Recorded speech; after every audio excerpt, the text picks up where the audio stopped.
もしもし、もしじゃなかった。間違えた。かわい来てくれてありがとう。ちょっと待って。だいぶお待たせしました。はるかでちゃん、大輝ありがとう。しょうくんくんも大輝ありがとう。あ、こうきたん大輝ありがとう。勉強してから勉強します。ありがとう。勉強頑張ってね。てるくん大輝ありがとう。パタタンは大輝ありがとう。わいわい。あ、クロヒョウさんも大輝ありがとう。ワニオさんも大輝ありがとう。本日の主役登場、ちょっとお待たせしました。追いついてなかった設定が。当然助けかけますよね。あ、それ見てかけました。やばいやばいやばいって思って。あ、ミネちゃんも来てくれてありがとう。アルナちゃんも来てくれてありがとう。かわいいかわいい。テレくんかわいい。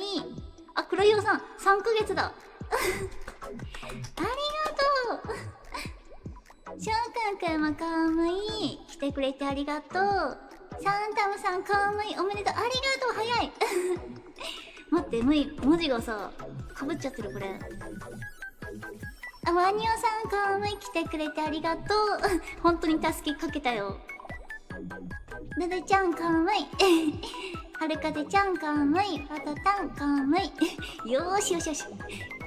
犬を撫でてる時みたい。よーしよしよしよし。よーしよしよしよしって撫でるよね。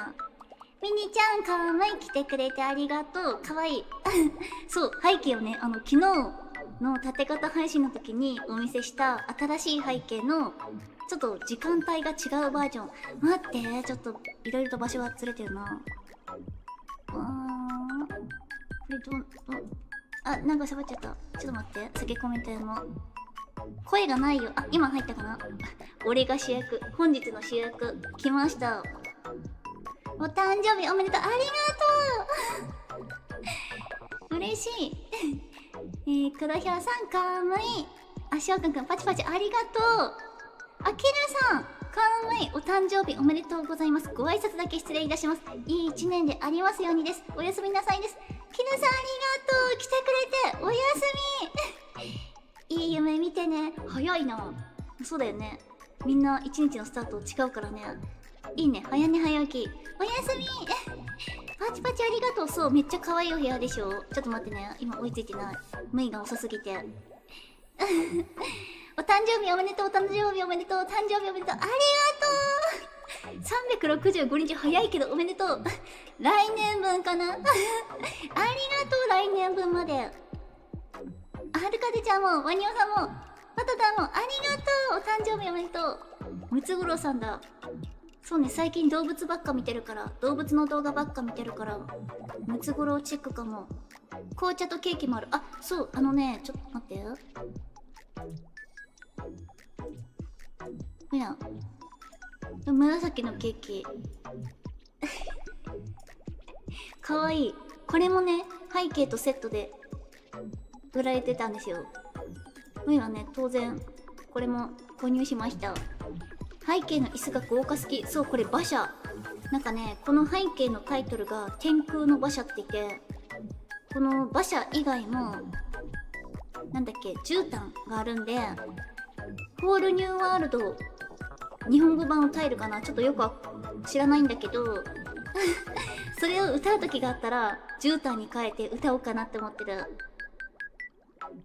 これもね、カラ割りがあるんですよ。今は水色にしてる。ムイの好きな。あ、しょうかんくんありがとう。ナイステ。間違えずに言えた。ナイステ。ちょっとね、昨日の分のやつ、ちょっとまだサンクスカードかけてないんで、ちょっとまた、今日の配信が終わって、明日かな？明日の夜出せるかな？ちょっとお仕事もあるんですけど、明日の夜出すのを目標に頑張ります。ありがとう。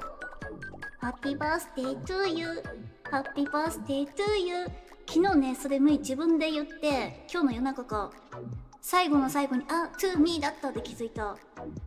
頭の回転が速くないからさ、気づくの遅いんだよね。ケーキでっかくなりましたよ、さっき。何回でもでかくできる。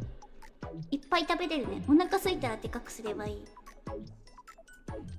あ、ゆきちゃん来てくれてありがとう。むいちゃんお誕生日おめでとうだよ。ありがとう。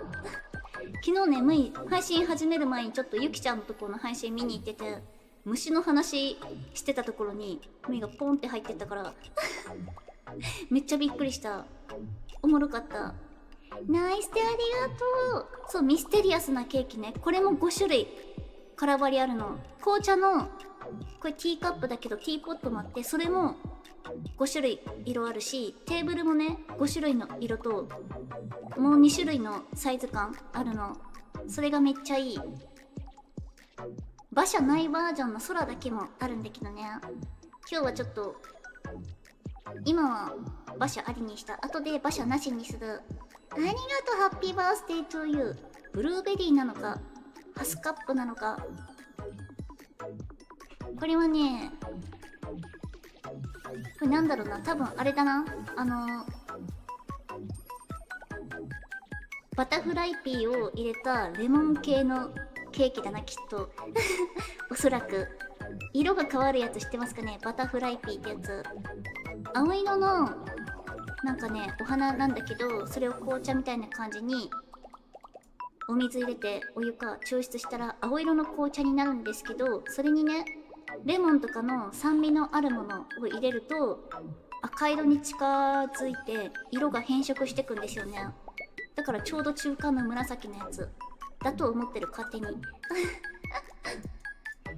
トタありがとう。ハッピーバースデー紅茶とケーキ代ありがとうね。ちょっとね、今日申し訳ないんだけど、ワンコメをアップでして今ねコメント欄を開こうとしたら開けなくてハートが押せないからメインの心のハートでお願いします。ありがとう。これさワンコメ上でできないのかな。コメント欄がねなんか入れなかった。なんで？もう一回行ったら入れるかな。なんかでログインし直さないといけないのかな。大丈夫だよ。ありがとうナイスパー。紅茶とケーキ代だよ。ありがとう。これでねこのケーキセットいただき、あ、入れた。よかったよかった。今入れた。さっきはダメだったんだ。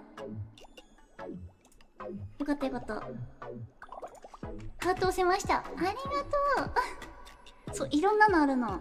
今は一旦誕生日っぽく馬車とテーブルとケーキを用意した。待って、メインのね文字がかぶっちゃってちょっと邪魔だから。待って、ちょっと待ってね。これをち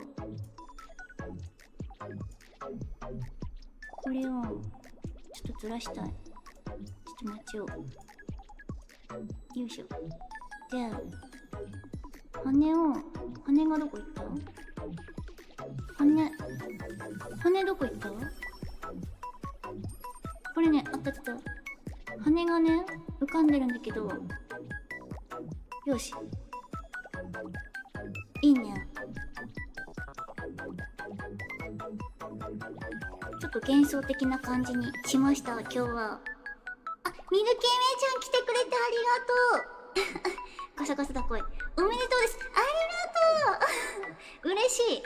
今日はお祝いの日だね。やばいやばい。ちょっとジュースの勝手に、じゃあお祝い乾杯していいですか？勝手にじゃダメだな。一緒に乾杯しよう。もしジュース飲み物ある方おりましたら一緒に乾杯で、ない方は自分の唾液をジュースだと思って乾杯しましょう。いきますよ。じゃあメインの誕生日に乾杯。あ、やばい、大丈夫、こぼれるか。えい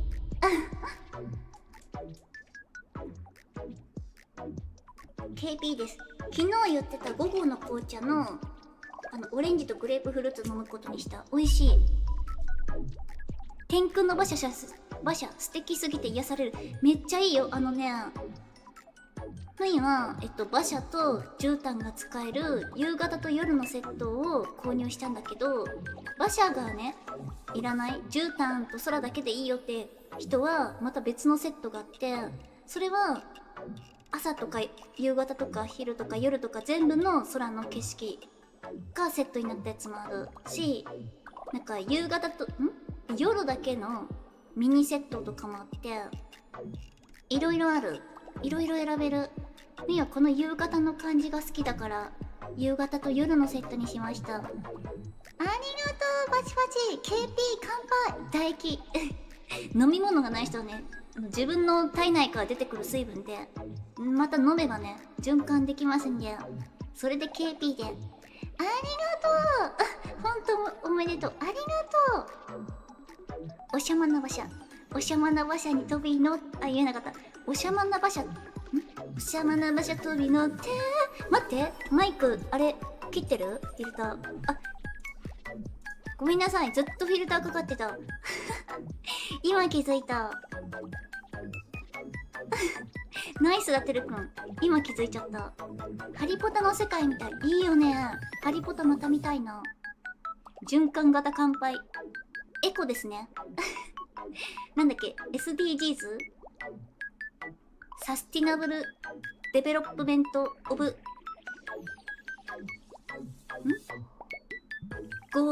サスティナブルデベロップメントゴールズオブ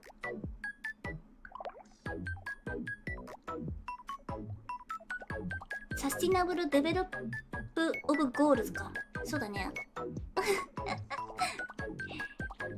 麦茶うめ。そう、麦ね、さっきまで麦茶飲んでましたよ。でもちょっと麦は今日主役だからジュース飲もうかなって思ってジュース選んだ。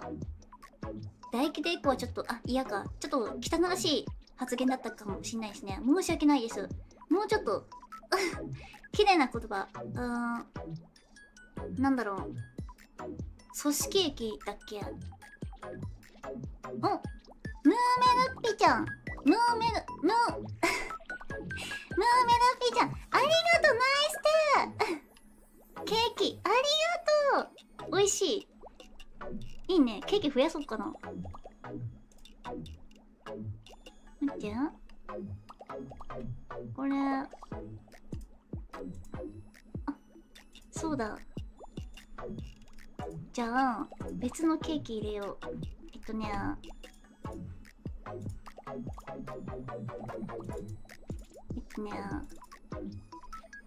じゃあこっちにしよう。やべ、間違えた。にゃん。ありがとう髪かわいい。すいません、滑舌がね悪くて申し訳ないですありがとう。お誕生日おめでとうございます。ありがとう。すごい。なんで言えるのなんだっけ、覚えさせられたかもしんない。学生の時かな。いつだろう、覚えてないけど、なんかサスティナブルデベロップメントなんたら2025年過ぎちゃってんじゃん。2030年までだっけ。もう覚えてないな。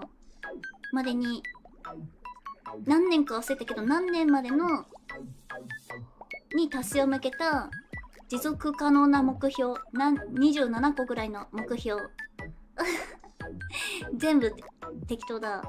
ぶどうジュース美味しい。いいね。いいじゃん。ぶどうジュースってさ、カタカナで言うとあれだよね。ノンアルコール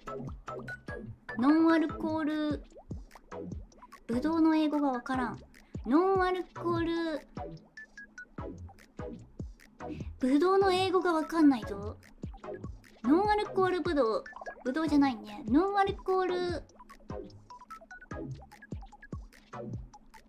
なんとかあるよね。ナイステー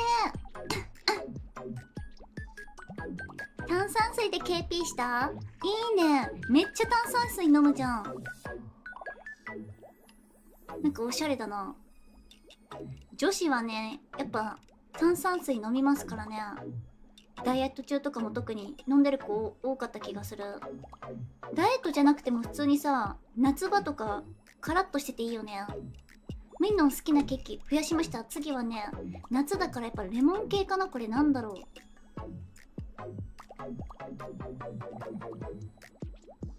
あ、でも意外と金色だけど、中にオレンジピールとかが入ってるけど、このゼリー部分は多分なんかライムとか普通の、もしかしたらゼリーかもしんない。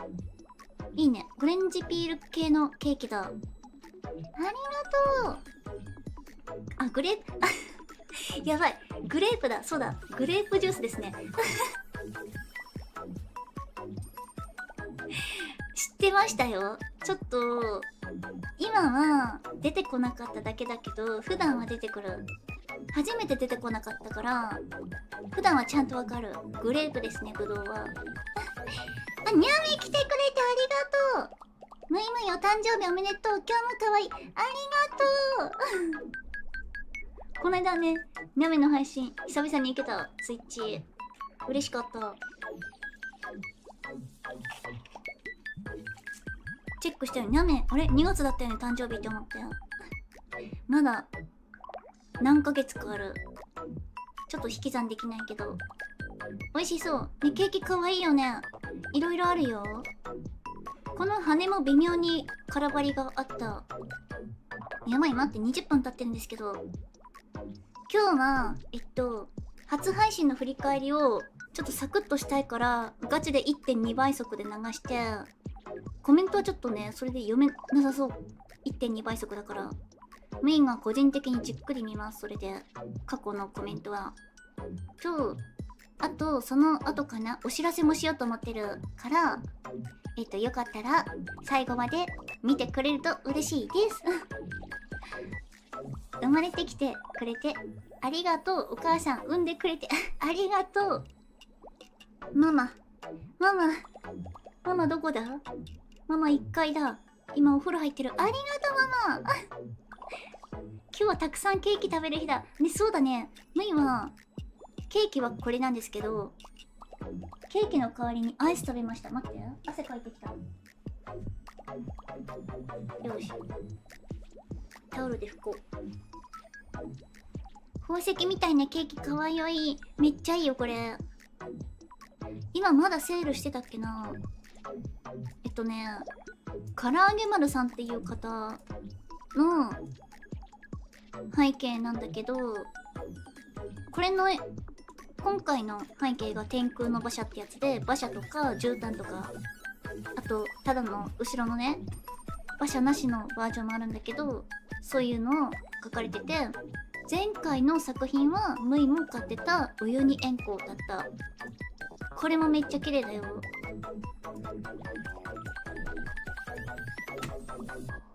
地球に来てくれてありがとう。降臨しましたからね出会えたことに感謝。ありがとうムイもだ。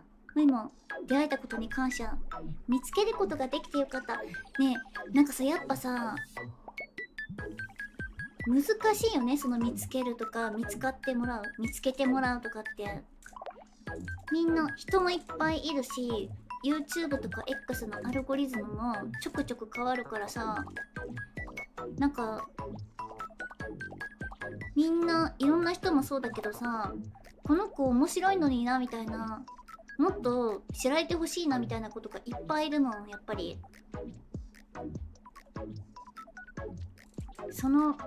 それでもやっぱなかなか見つからないんだなって思うと、本当に今見てくれてる方々感謝です。ありがとうございます。7万人の中から出会えて感謝。本当だよムイはね見つけた側なんですけどね、ルルちゃんのことは。初配信から見てたからね。もうすぐ1年だよ。ほんとすごい確率。そうだよね。地球の人口って今80億人ぐらいいるのかな。その中で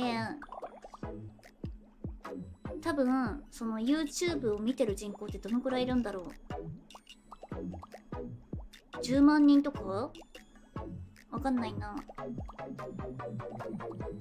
さらにその中でさらに少ない中でいや、本当にありがとうございます。80億分の1かな。勝手に全部捉えちゃってる。赤ちゃんもおばあちゃんも捉えよう。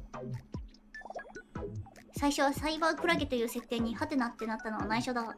で、ムイもね、あれ、いつだったっけな、ちらっと言ったと思うんだけど、これ、オーダーメイドじゃないからさ、この見た目は普通に、なんかパッと開いてったサイトの、最初のページに、この見た目のデザインがあって、リアルな話をすると売られてて、あ、かわいい、こっちだったからさ。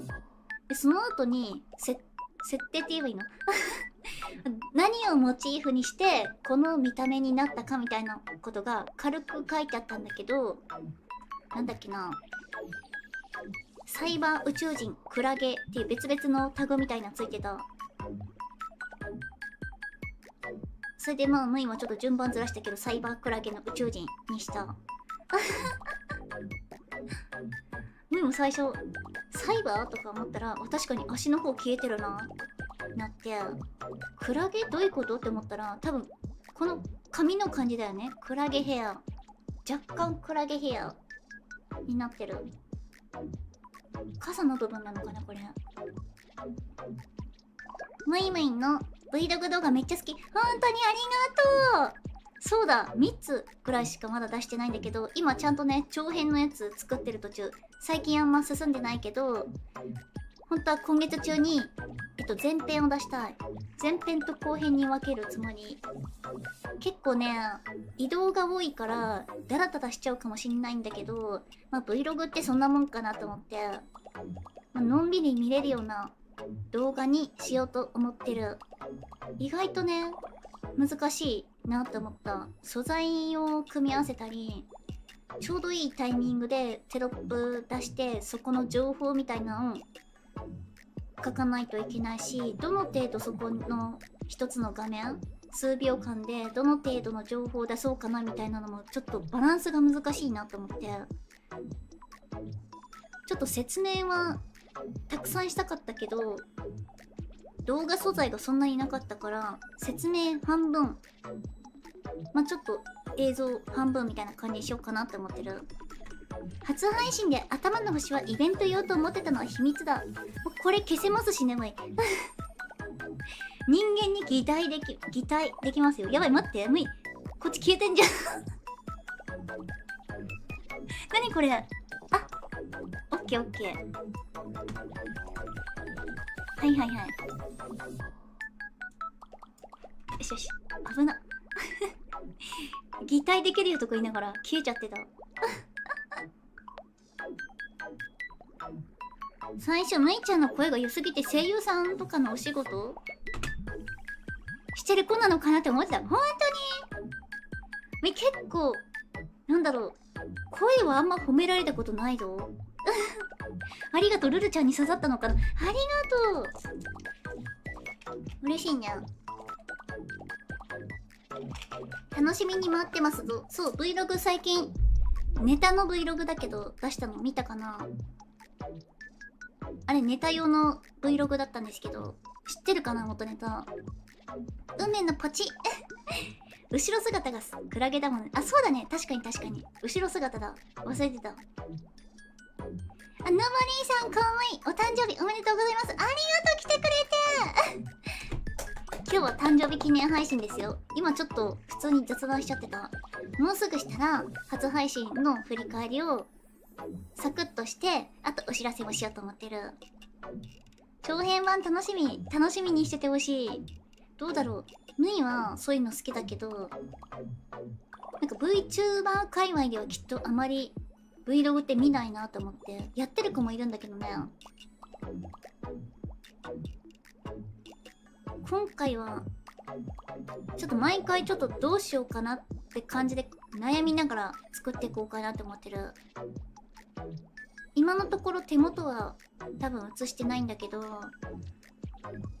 もしかしたら手元映すやつもあるかもしんない。その時は一応注意書きしよう。やっぱ嫌だって子もいるだろうから。ほんとだ何も言ってない。よかったよかった、途切れてないね。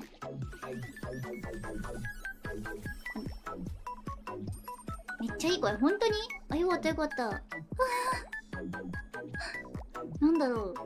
あんまり、ムイも友達の声とかをそもそも気にしたことあんまなかったのかなし、多分褒めたこともなかった今までし、友達からの特に声のことは言われたことない。ただ聞き取りづらいねとは言われてる。声のことかな。滑舌が悪くて声が通らないからガサガサしてるから聞き取りづらいとは言われてたけど、まあ大体みんなね、そんな喋ってることの 100% 伝わんなくても、まあなんとなく雰囲気で会話できるからね。見えない壁ありましたね、さっき左側に。あれめっちゃ好き。元ネタ気になってたから見てきた？あ、本当に大丈夫ってなった。あれどれだろう、元ネタのやつ一番最初の元ネタがキャバ嬢の本当に20歳だったこのキャバ嬢のこの Vlog で、本当になんたらなんたら今日は同伴してきた日の同伴から帰ってきた日の1日 Vlog みたいな感じで始まってる動画ね。それをエグジットっていうの読み方合ってる？お笑い芸人さんのエグジットのりんたろーさんがちょっとネタっぽく変えたのが始まりだと思うんだけど、今詳しくは知らない。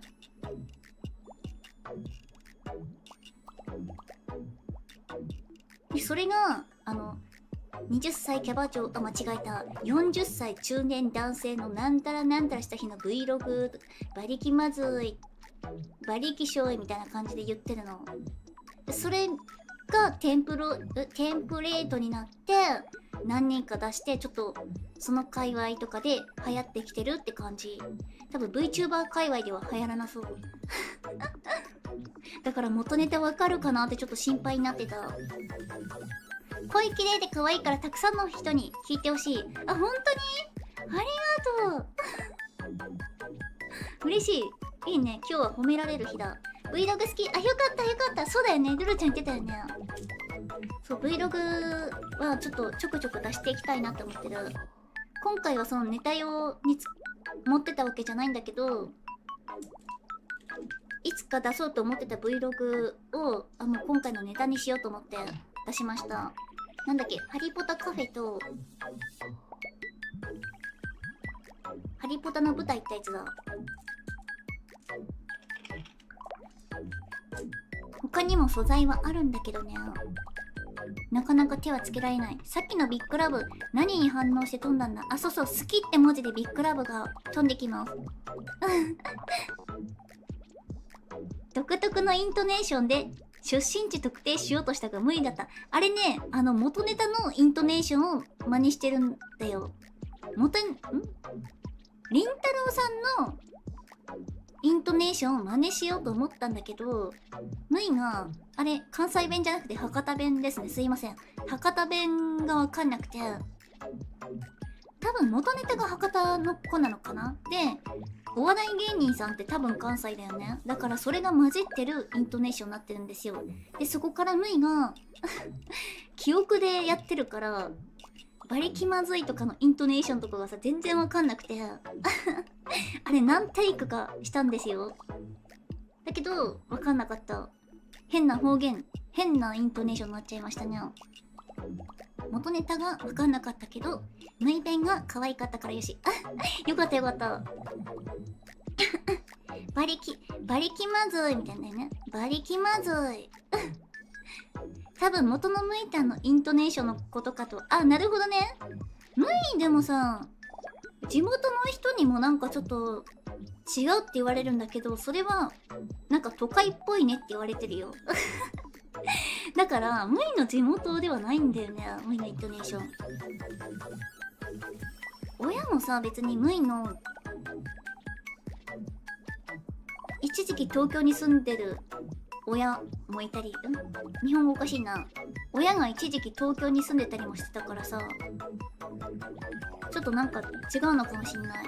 もしかしたら東京の端っこのイントネーション混じってるかも。方言とかもさ、ムイの年代は使ってる子いないんですよね。イントネーションはちょっと違うと思うんだけど、標準語よりも。でも方言みたいな方言は誰も使ってないからさ、ちょっとムイが博多出身だったとしても知らなかったと思う、あのバリは。ムイちゃん仕様の方言になっててめっちゃ面白かった田舎丸出しみたいな感じだったかな。地球の生物じゃないですからね。ちょっと地球仕様に変えようとするとどうしてもノイズが入っちゃってあんな感じになっちゃう。初めて知ったネタだけど面白かった。よかったよかったあれ一応ね、テンポ感とかもちょっと元ネタにも合わせたし、ムイなりのなんだろう、ちょっとずつ変えましたよ。バリ気まずいは3回までにしようとか。だけどそれに合うような感じの一言で一言感想みたいなやつも使おうと思ってあんな感じになった。都会でもないよな。東京は方言ごったにだったからな。あ、なるほどね。どこなんだろう、前。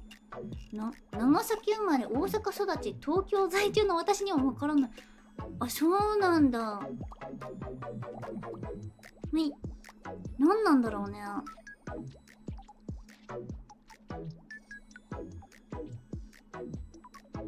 でも、どうなんだろう。普通に多分、この配信で、普通に喋ると声が通らないから、通るように頑張って喋ろうとすると、変なイントネーションになるのかもしんない。実はバリバリの標準語イントネーションかもしんないよ。わかんないけど。あ、そろそろ初配信振り返りしよっかな。ちょっと待ってね。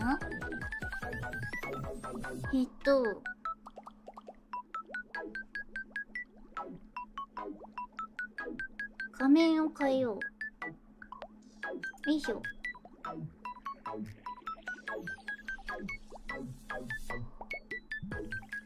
あってか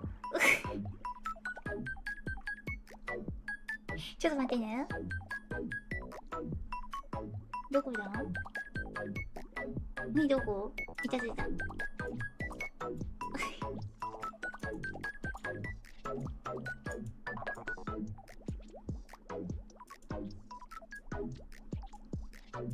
こんぐらいでいいか。でかい？こんぐらいにしよっか。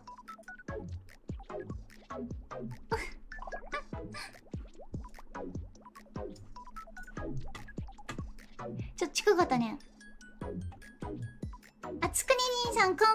出遅れてごめんよ。ありがとう、来てくれて。今から初配信の振り返りしますよ。とりあえずおめでとうは伝えて。ありがとう、伝わったありがとう。ナイスタイミング。振り返りワクワク。多分ね、めっちゃテンション低かったような気がするんだよね。可愛いからいいと思うよ。変わらないマイタン寝てほしい。あ、よかった。ありがとう。そうだね。可愛いのが一番だ。地声が低いから頑張って喋るって初配信で言ってたね。そうなんですよ。言ってたけど多分ね、初配信の方が声低い気がする。緊張して声が低くなってる気がする。いい感じ。あ、よかったよかった。すごい占有率だったね、さっき。ちょっとさっき失敗だ。ちょうどいい大きさかな。あ、よしよしよし。じゃあこれで、初配信予想外で楽しかった記憶。あ、本当によかったよかった。ちょっと待ってね。あ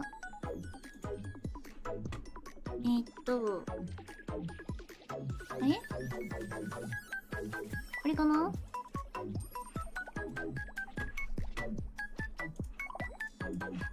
BGM を消して、どこだろう。これだ。やべやべ、ちょっと待って。なんか進んでる。待って。なんでちょっと待って。あ、大丈夫か。音聞こえるかな。これどこだろ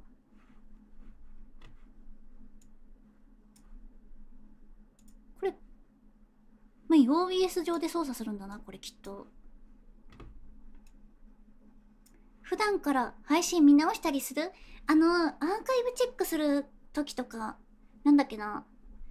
カットしなきゃいけなさそうだなみたいな、これ著作権引っかかりそうだなみたいなところがある時とかにチェックするし、なんだっけな、何かあった時にちょっと後で確認するねみたいな感じで言ってチェックしたりする。でも全部はさすがに見れないな。今は BGM、今閉じてます。間違えてた。初配信で逮捕されてたよね。しましたね。初配信で無意知った。そうなんだ。ありがとう。これ音聞こえる？ちっちゃくない？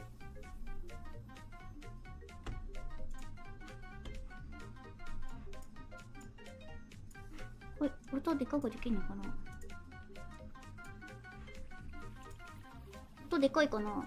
これどうすればいいんだろう？でかくなった？これ今ちょっとでかくした。ちっちゃいよね。もうちょっとでかくするよ。聞こえる？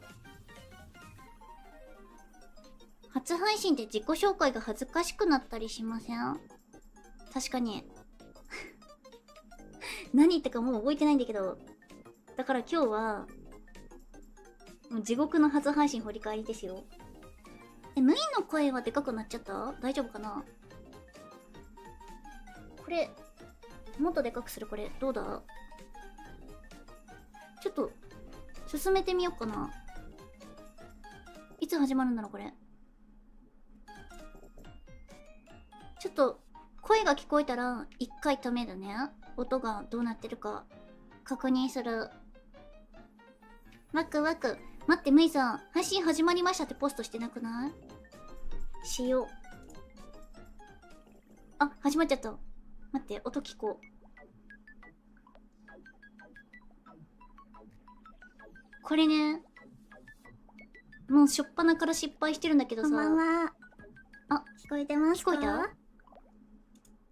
止めた？どう？音の大きさ。ムイの声は変わってない。BGM が少し小さめ。してないかも。ね、ポストしよう。今のムイのこんばんは聞こえますかって、どうだったかな？もうちょっと大きくした方がいいかな？もうちょっと大きくしようかな。どうだったろう？なんかおいおいしい。ね、ちょっとね、恥ずかしがってるよね。低い。ちょっと低い。そうだよね、確かに。今は、今も低いけど、今は、なんていうの？もう元のテンション、普段のテンションの低さなんだけど、この時は緊張してる時の低さだった。しかもこの画質のガビガビ度合いね。自分のさ、サイズを大きくするみたいなことを知らなくて、OBS 上で頑張って拡大したらすっごいガビガビになっちゃったってやつ。恥ずかしい。そしたら、確かミオーラちゃんかな？先にデビューしてた子が、大きくすると、OBS 上じゃなくて VTube スタジオ側で大きくすると、画質良くなるよって。教えてくれた。優しい。ちょっと待って。すいません。すみません。ポストする。ポスト忘れてました。とっくに始まってます。とっくにって言い方おかしいな。ちょっと、日本語、あれだよね。失礼になっちゃうね。今から初配信振り返りです。これいいや。X の告知大体適当だな、いつも。メインの声がね、うるさかったりちっちゃかったりしたら教えてください。ちょっと調整まだできる。お声聞こえてますか？どう？よかった。はい、ありがとうございます。コメント欄さ、BGM と声の音量のバランスどうですか？文字さ、細くて見えないね、これ。なんかどっちか大きいとか、ちっちゃいとか。ありこんばがとうんございます。はって文字だけ見える。みんなありがとうございます。ちょうどいい。よかったよかった。友達大事。すいません、そうだよね、本当に。結構ガビガビな画像なんですけど。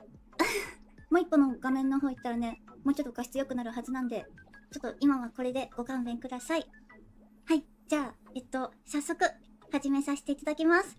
やっぱ緊張してるから声が低い。はい、配信見てくれてる方、アーカイブ見てくれてる方、はじめまして。遊びに来てくれてありがとうございます。これ本日あれだよデビューの新台人本読んでる VTuber、海月むいです。概要欄にちょっと挨拶の緊張感書いた伝わるんです。けど、挨拶のなんだあれ。挨拶のなんか書いたんですけど、みんな一緒に言ってくれますか？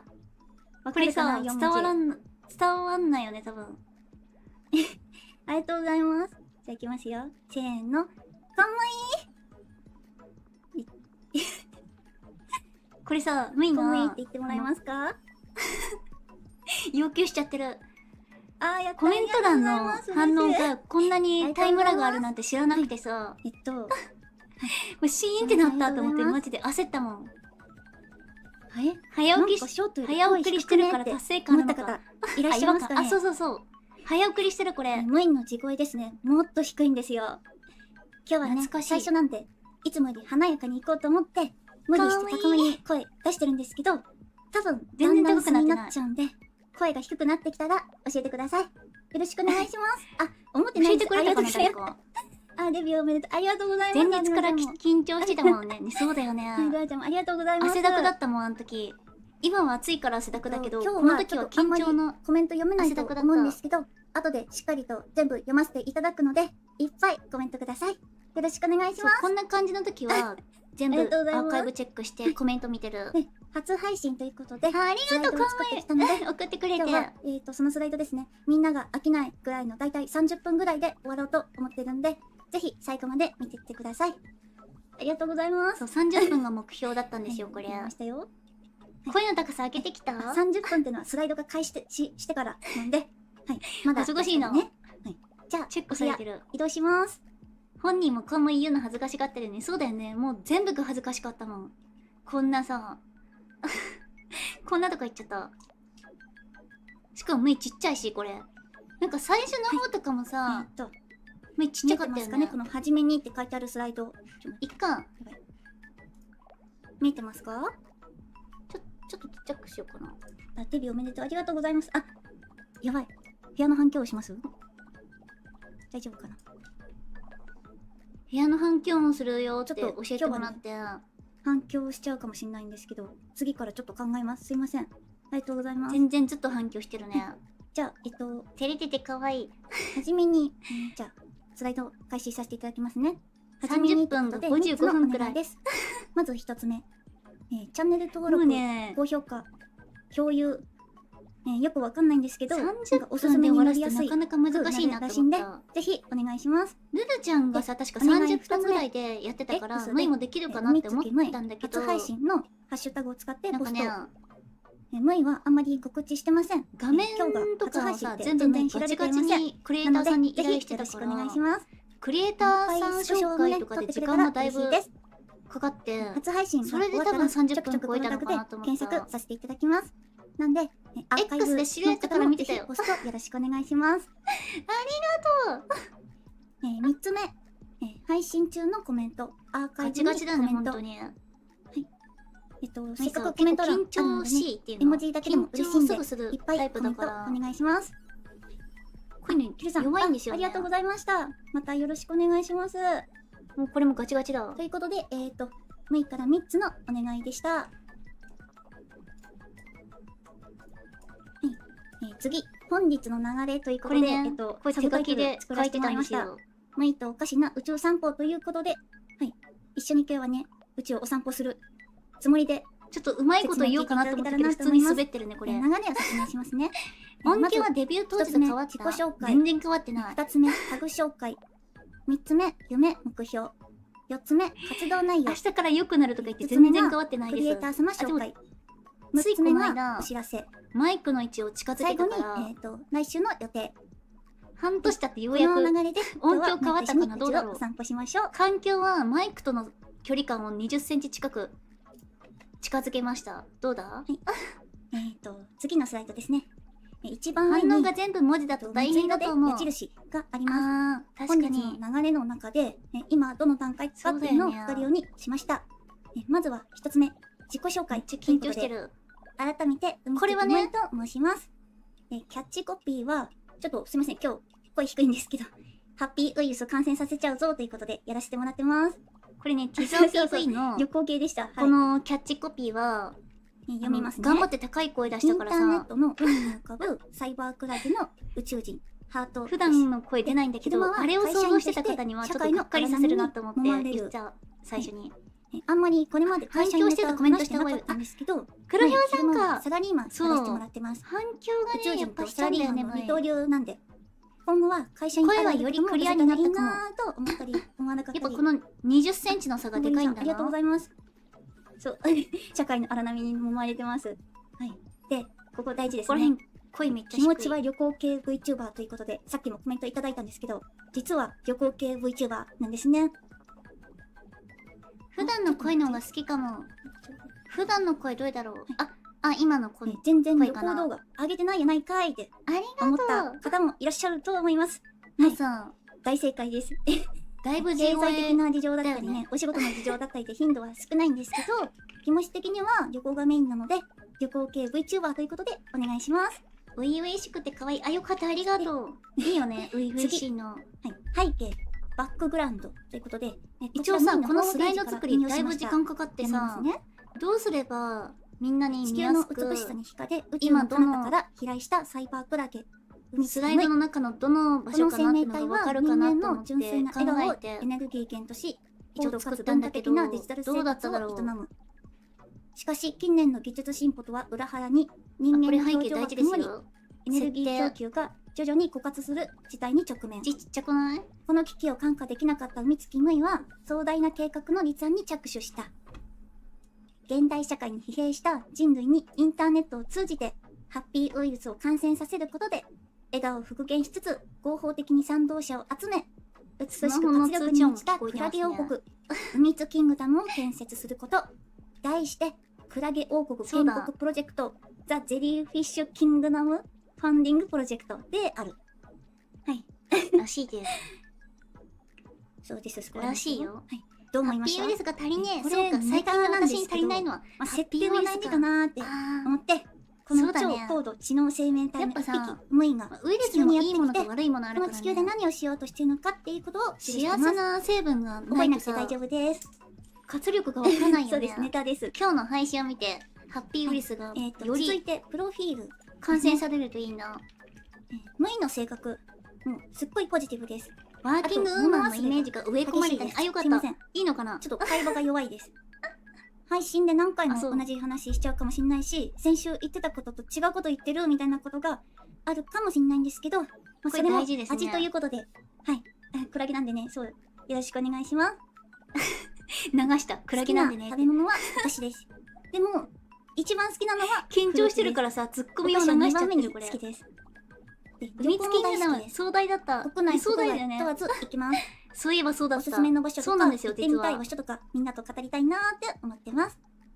設定、あと、なんか一応ねちょっと苦手なクラゲ方もいらっしゃるってと思うんですけど、いうもう今ねモチー、もともとフだからさ BL 苦手だったんですけどね、中学クラゲと生の時に宇宙 PTCA 人の回して好きになりました。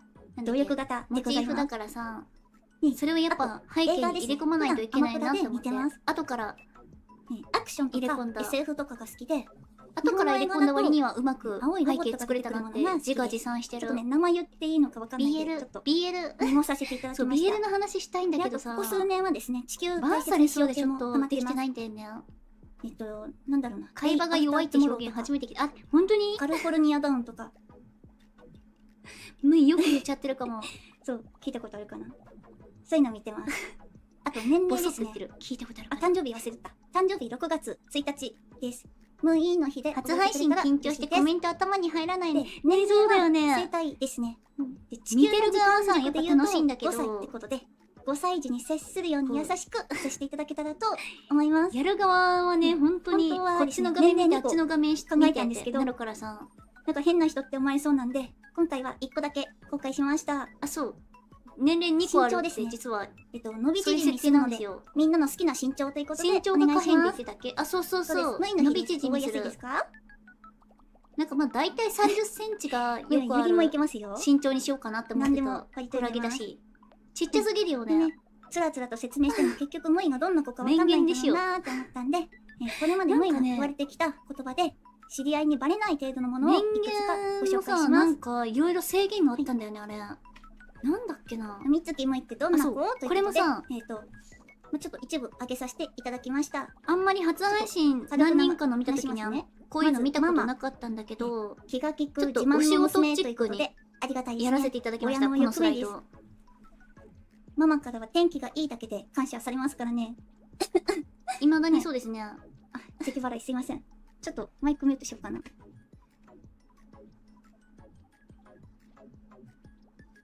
面言でもイエローカード出るとき、あ、やっぱそうなんだ。はい、すいません。そうなんか水飲ませていただきました。多分見られてるんだろうね。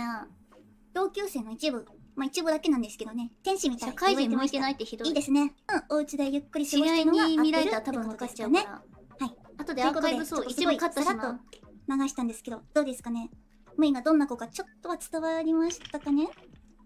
伝わってない気がしましたね。死後的か。ごめんなさいよかった、ありがとう。そう、社会人向いてないけど、じゃあ、まるで死後的っタグぽいよね紹介。させていただきます。後輩草。本当にさ、後輩に今日の慕われてない感想とかスクショとか敬われあばてないんですよこの。みつきむい初配信のハッシュタグをつけてマイクミュートが X 初に々しい。ポストしていた今だけたらなもうミュートすらしてないですからね、ほとんど。あ、伝わってます。ガチありがとうごのざいます。咳込みの時だけミュートするけ総合ど、ちょっとよくわかんないけど、まあ、全体的なものはミュートせずにやってるみつきむいでお願いします。で、配信の切り抜きは、むいぽかクリップということで、ちょっとクリップはカタカナなんですけど、なんかこれで切り抜きしていただけたらと思います。むいの配信は、悪意ある切り抜き以外は大歓迎です。ただ、なんか歌が権利の問題あ、そうそうそう。ので、ちょっと NG らしいので、むいが雑談中にちょっと、って歌ったりしても、そこは切り抜かないようにおなんだっけ願いします。ジョイサウンドもしの女はちょっと、人は、むいよくわかんないんあれ、ですけど、自飛ばしました。分なら切りすいません。取っていいのかななんはいか、自分で切り抜き上げてる子いるよね。作りました。ファンじゃなくても、配信や動画をチラ見するだけでも、そうやって見てくれる人のことを総称でブカミンと呼ばせていただきます。ということで、今見てるブカミンのみんな、良いですか？ブカミンですよ。これが珍しい。あ、次は、ムイの夢、目標ですね。あ、そんなこと言ってたね。はい、ありがとうございます。はい。今もうどこ行ったって感じなんだけど。まず一つ目、複数人でのライブがしたい。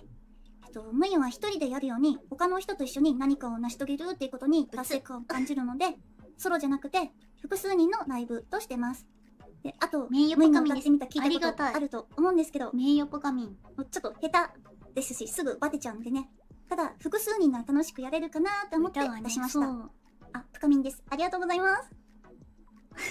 流しましたね。旅行業界を盛り上げたいということで、これさっきもお話ししたんですけど、旅旅行が大好きです。円高とか物価高とかで最近なかなか行けないと思うんですけど、業界が盛り上がって、円高じゃなくて円安もっとそこに参入して活発になることで、選択肢が増えたり、今思ったけど円安じゃない？になるといいなと、そういうことに携わりたいなと思ってます。半年越しに気づいちゃった。これは純粋な憧れです。ノベルゲームって書いてあるの知らなかった。あ、そう。実は買ってるんですけど。経験を大事にするタイプなので、普通に生きてたら経験できないこともどんどんやっていきたいです。女の子の恋愛シミュレーションゲーム？女の子と恋愛するシミュレーションゲームみたいなやつ買ってあるんだけど、なんかバンされそうだなってこういう夢をするためには、無理ね、YouTube のもっと世間に知ってもらう必要があります。いろんな設定とかを知らなくてさ、3年以内にチャンネル者、できるかどうか登録者様1万人を目標としてやってないんですよさせていただきます。支援した早あんまり起きですね。数字を気にするタイプじゃないんですけど、やっぱり数の力って大きいですよね。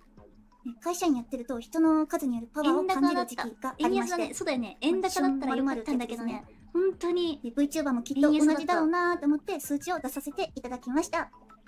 レガシー配信の続きが期待ですね。ちょっとクラゲのところとかね、やってみたいね。はい。で、ちょっとこの数字、目標出したんですけど、ちょっとすいません、正直下調べしてないので、数字感、規模感、スピード感っていうのはよく分かっていません。ごめんなさい。こんなこと言ったけど、普通に何も考えてなかったですね。その割り算とかします。申し訳ないです。さっと計算できないんですけど、1ヶ月に出した方がいいみたいな、どっかに書いてあったから、とりあえずそれっぽい数字なかなか厳しいので、これはビッグな目標ということで上げさせていただきます。ライブ見てみたいね。そう。普段の 3D ライブをさ、したかったんですよ。と思います。だかでら、活動内容4番目ですね。ちょっと、配信と動画で配信がさそう一今旦分けさせてもらい定期ました。的にやってないからさ、今ちょっと忙しいんだけど、配信 Vlog のやつが落ち着いたらもぐもぐさ雑、談やゲーム 3D モデをやりたいとル自分で思います作れるかなと思って、調べてみようかなって思ってたの。ちょっとすいません。たまにかな。何の知識もない人がいきなり作れ今ないから、のところさすがに。多くなりそうなのがゲーム配信です。ムイはあんまりゲームをしたことなくて下手なんですよね。マリカはよくこれはそう逆ですね走しますし、エイペックスはあそうやったことあるんですけど、チュートリアルから抜け出せなかったし、ポケモンはそう。何十分も迷子になるし、下手なんですけど、ノベルゲームならできそうだなってことでいくつか買いました。そう。あと書いてないけど、漫画ノート以歌枠も外にもさたまにすると思います。逆転、まずいろんな人に買ってるんですよ知って。もらうためには、まあ、でも大体こういうところがいいのか長くなりそうだからやってなないと思ったので、一旦こちらを中心にやっていきたいと思い 3D ます。のむいちゃんみたい。あ、デビューおめでとそうう、ございます。むいもさ、やってみたいなと思ってたの。あ、わかる。そう、動くチュートリアルから抜け出せなくてねやつはやっぱ難しいのか、な何すればいいのかわかんなくて、 MMD ってさ結局何時間も踊ってみたみたいなそのままみたいな。そのままやめましたね。あれやってみたノベルいんだよねゲームはね、多分好きだと思うんで、やっていきたいです。ブレンダーやってみる？そう、ちょっと、昨日調べてたら、ね、MMD ってのはブレンダーで作るらしくて、MMD で踊る用の、なんていうの？データだから、それを触らないといけないのかなって思った。 VTuber の、あ、忘れてた。すいません。楽し配信じゃないみ。動画のこと言うの忘れてた。あり飛ばしました。動画について。活大事な動画を飛ばしてたメインである旅行動画を年に 1、2 3D 回でルルムイライブ見アップたい。したいです。そう、そういうの本当にやりたくて。や思うんですけど、経済的な理由が結構大きいですね。っぱさ、すいません。一人だと、息継ぎのタイミングとかも大変だからさ、ショートかな。ショートは週に1本投稿できたら 3D いいで誰かなってとやりたい思ってます。なって思ってたんだけどさ、ただちょっとしばらくは旅行動画の作成に時間をかけたいので、大変らしいね、あ1ヶれ。月ほどちょっとお休みしようかなって思います。何にも知らなかった。すいません、さっき飛ばしちゃったやつですね。で、次、VTuber のいつかまた方々ゲーム配信できるといいね一番興味があると思うとそうそれねころに行きたいとちょっと後で思います。覚えてたらまた言おう。クリエイター様紹や介。りたいゲームがあるからさ、はいそれどうしようって相談しようと思って5番たんだった。目ですね。クリエイターブ様紹介レンダーな。ら無料だしね。このそう。ムイのお姿をですね、描いてくれたイラスそう、トレーターブレンダーさんが無料っていうのを見て、ねねママです。あそれならできるかはい、ねもと思った。ね様ですね。で、このお姿を動けるようにしてくれたモデラーが、ハチコ様でございます。恥ずかしい。ママ、パパには大感謝ですね。ムイが何にも分かってなくて、最初スマホで活動を始めたんですけども、なんかさ、喋り方おかしくない？急いで対応してくなんとかださったんで、ですね。本当に感謝してます。あ、落ちてきた？大丈夫かな？そう、なんかね、コメントの、特定のコメントで、ちょっと、たまに何かが落ちてきます。何年かしたらなんかいろ 3D いろのコメントして技術がもらえたらなと進歩す思います。るかな。ロゴですね。ロゴは日の屋様です。あと、このお姿を手数に入れて、年したらさ、まずやもっと簡ったことは、単にネーム安くロゴのできそうな依頼です気はするんだけど、見やすくて可愛いデザインにしてもらいました。どうですか？見やすいかなと思うんですけど、パソコンのそれにさムイ結構大持つかどう満足でかだよね本当にありがたいです。スマホでできるようになりたいなって思ってる。やっぱ、はい。で最初さ、スマホで次配信できるとオープニング思ってたの。の映像ですね。と、このムイが今触ってるマウスカーソル。緊張してるんこちらでしょを作っていただいたのは、うさかそういうことかに様でございます。待機中、緊オープ張してるからニング映像見てもらいまし喋りたかね方になって。るのか。どうでしたか？可愛これあるかったですよね。程度台本書いてるんだけどね。そう台本書いてそれを見てるかありがら、左下を見てるずっと。とうございます。で、トランジションは、東雲様です。弾丸論破の脱線が好き。ちょっと今は見れないんですけど、画面切り替えのめ時にっちゃ脱線しまくりだよね、本当に。めっちゃ時間かかすっごいサイったあれ。バークラゲ感があって、何にもなくても画面切り替えたくなっちゃうぐらい可愛いんですよね。ドット絵可愛かったよね。で、エンディングですね。エンディングはムイがスマホでゲームだけを作ったんで、見たいってこれ人にはちょっと申し訳ないなって思ったけど。かもしれないんですけど、よかったら最後までルルムイ見ていってお泊まり配信はいつですか？か？いつかな？配信画面ですムね。イはね、配信画面は夏目ズルちゃんと全然海外旅行行けるぐらいさっきの、なんていう雑談の、画面を作ってもらムイいました。的にはあれなですけど、どうんですかね、このふにゃふにゃ感？ムイがそもそも海外旅行とか行ってる、可愛くないで旅すか行とか行くから、そういうの結構ありがとうございます。あ、篠ノ上様もサクありがとうサクっといけございます。ちゃうタイプなんだけどさ、そうね、ついさっき篠ノ上様紹介させて距い離も遠いただきました。からね、そう、自作、どこに住んでるかおスマホアプリの互いちょっとね、クオリティなんで、分かってあないけどれなんですけ、ど、よかったら見いいね、てもらえたお泊まりらなと配信とかいつ思いますかして。みたいな。続いて、でも配信環境がなさう。そうだな。あ、ちょっと待って、ちょっとこれ動画だから、次に。スマホでさ、配信とかできるのかね？キービジュアルの海外旅行デザインは七島韓美奈子国旅様です。行とか。ミルコ様のデザインまずはでも日本かキラッとふわっとしてて、横可愛いポイントを押さえてて好きなんですよね。いいですよね。急なコイラボラストはで旅行マルル様に行きました。描いていただきました。マルル様はたまたまタイムラインに男性のイラストがこのね、流れてきて、キービジュのデザインめそれが男ちゃくちゃ性だけどすっ可愛い。ごい可愛かったから、ぜひ KBGR をお願いしたいって思って依頼しました。そう、あ、可愛いですよね。あドルチェちゃんありがとうございます。来てくれて可愛いなと思います。初配信懐かしい。むいちゃん、改めておめでとう。続いてありがとう、ドルチェちゃん。急ぎでいきます。次はティザー PV です。今日さ、ドルチェちゃん、動画出してるよね。そう、後で動画は見ようと思ってたんだった。様に作っていただきました。ティザー来てく PV れての冒頭にですね、後で見るねちょっとだけ喋ってる、メインで喋ってるんですけど、それもね、マナキさんが提案してくださいました。実ありがたい況ですね系の V さんはスマホで実この写配信してる。サムネのデザインはそんなまたまた七島ミルク様にお願いしました。こちらもムイのモチーフをたくさん入れてもらいました。本当に可愛いですよね。噛んでる。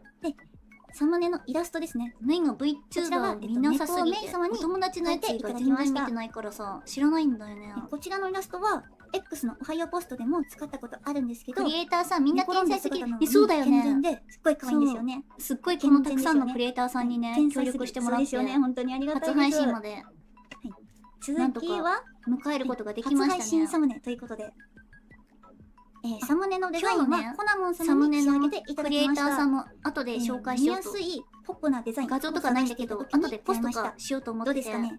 まとめ直感でて初配初配信信だっわだっててわかりません？いいですよね。そうそう。で、イラストは、桃田すみ様に描いていただきました。ムイが準備を始めて、一今番最初日のサムネもに依頼した確かコナイラストがこモンさんだっちらになりたます気。がする。ちょっと後で確認実はしよう。表情差分があってですね、ティザー PV に一つだけ警備で好き差分出てるんですけど、そうわかるかな？なんかね、じっくり見てみてくださいね。 VTuber 界隈向けじゃないのかもしれないけど、女次は子向け女たまのに出てくるミニイラストですね。コナンゴナ様に描いていただきました。感じかなって思って、少女漫画とかに出てくるようなす。テイストで、ムイは結構好きだった。サインは千月様にデザインしていただきました。サムネ可愛くていいよね。あ、こちらのね、サインはです可愛いよね、本当に。ファンクラブでサムネ先にお披めっちゃ可愛い。露目してるんですけど、全体公開はこちらが初めてとめっちゃお気になります。入りだった。で、これ、ネオンカラーのグラデもあります。クラゲっぽい感じで仕上げていただきました。サイン好き？ありがとうございます。可愛いですよね。シンボル、でシンボルマークとかもあるんでしょうね。ちらっと載せてるんですけど、マイトゥルーマイハートの歌ってみた。やったことあるんですけど、聞い見せたことあるかなたことありますかね？粉々様のミニキャラたち好き。ね、可愛いよあ、ね。初コメありがとうございます。これもね、割と活動の準備始めた最初らへんに、今3000依頼した再生いっておりまして、本当にありがとうございます。日頃応援してくださる皆さんのおかげです。本当にあり今がなんて言った？とうございます。 3000って言った？で、そちらの MV とイラストがとっても可愛いんですけど、そのイラストをシアロ様に描いていただきました。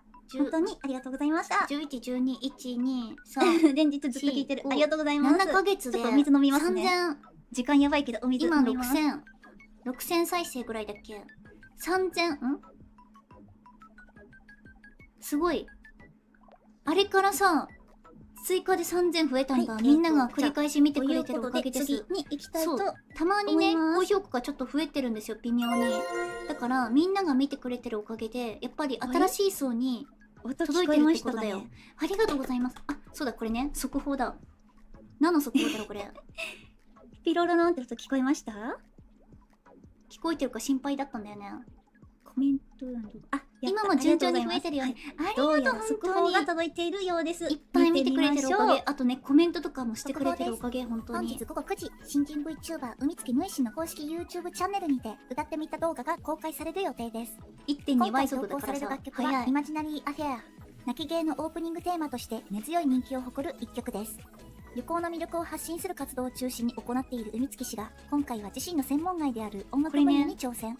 歌唱力に不安を覚えながらも作品への思いを込めて収録に挑んだとみられます。ニュース動画はっぽい本日午後9時より公開予定です。イントネーシぜひ、ョン。無意識の YouTube チャンネルでご覧ください。ちょっとイントネーション抑えてる。喋りのはい、テンション抑えてる感じでニュースっぽく喋るのがちょっと大変だった。デビュー記念かな？ちょっと間違えた。どっちかな？わかんもうない。高評価忘れてたぜ、ポチ。あり初がとう。配信記念そして、歌ってみた動画を投稿しますイエーイ出た。はい。ファンクラブいつも通り、まあ歌は下手なんですけど、ね、懐かしいよね。これ好き。これ笑った。よかった。はい。あったかい目で見ていただけたらとメ思います。ガネっ子かわいい。この曲はニュースのね、右上のロゴ。宇宙人生で一番好きな曲でございます。あれ、歌詞とメロディーを聞くと情景が浮かぶんですけど、元の素材と情景を自分で書いて組み組み合わせてやってた。書いていただきました。それ出てきたの？メガネっ子かいありがとう。このイラストめっちゃ好き。そしてメガネもいた。この奥行き、この色使い、この光と風が感じられる構図。どうですか？本当にめちゃくちゃ綺麗なイラストでさ。いいですよね。いいですよね。そう。稽古場すぎる。はい。無いね、ちょっと語彙力がなくて申し訳ないんですけども、本当に素敵に書いていただいてありがとうございます。めちゃくちゃ綺麗。ぜひ見ていただけたらなーって思います。やっぱさ、朝焼けとか夕焼けとかの感じのマシュマロをいただいたので載せますね。色味ってめちゃくちゃ綺麗でさ、はい。それがめちゃくちゃ嬉しかった。住人になりたいのですが、盛りだくさんで楽しすぎる初配信だ。ありがとう。いい質問ですね。本当にいい質問です。ルルちゃんの初配信も何回も見たから覚えてるよ。下からピョコピョコって。いい質問ですよ。最初ら辺に話したやつ覚えてますかね？この背景のスライドで話したやつですね。懐かしいね。ムイはとあるプロジェクトを計画していました。これもさ、ちょっとキングダムの建設でございます。初配信の住人になりたいと。めっちゃエモい。ありがとうございます。いいよね、そう。あ、くるみさん、こんばんは。抑えてたテンションがありがとうございます。出てきた。はい。こちらの住人になりたいということですね。はい、これですね、これから紹介するとあるものに加入していただけると、初配信からムイちゃんの聞く力の凄さが出てる。できます。はい、ありがとう、褒めてもらった。はい、ということでお知らせです。今はなきフムイのファンクラブ会員募集中でございます。今はなきファンクラブ。ファンクラブ正面バージョンを見てみるのって確かにね。今からご説明します。覚えてる？ありがとうございます。最近ここ数年とかはさ、ありがとうございます。なんか女の子同士で出かけても写真撮るときね、後ろ姿とかなんでしょうね。バランスいいかなと思って一応3つプランを用意しました。後ろ姿は多分みんなちょっと時間ないのでエモいみたいな感じで、ちょっと飛ばしながら行かせていただきたいと思います。まず一番左の水色の10人プランですね。可愛いニュースって書いてあった。見れます。そう、確かそんな風に書いてあった。11月に見れるのは11月に可愛いニュースかな、どっちだっけな。12月に見れるのは今はなき12月に投稿する日記です。で、週1投稿目指しますけど、あくまでも気まぐれなので、投稿できない時もあるかもってことを本当にね、いやみんなさ、それから情報の先方続けられてる人すごいなって思うんだけど、ムイの配信頻度でもやっぱり知ってるはずだけど時間がそうすいません、こちらねちょっと優優勝になっちゃうのでね、こちらはですね、ムイのことを応援したいって思ってくれてる方の中で、時間の使い方無理のない範囲でやっていただけたらなって思います。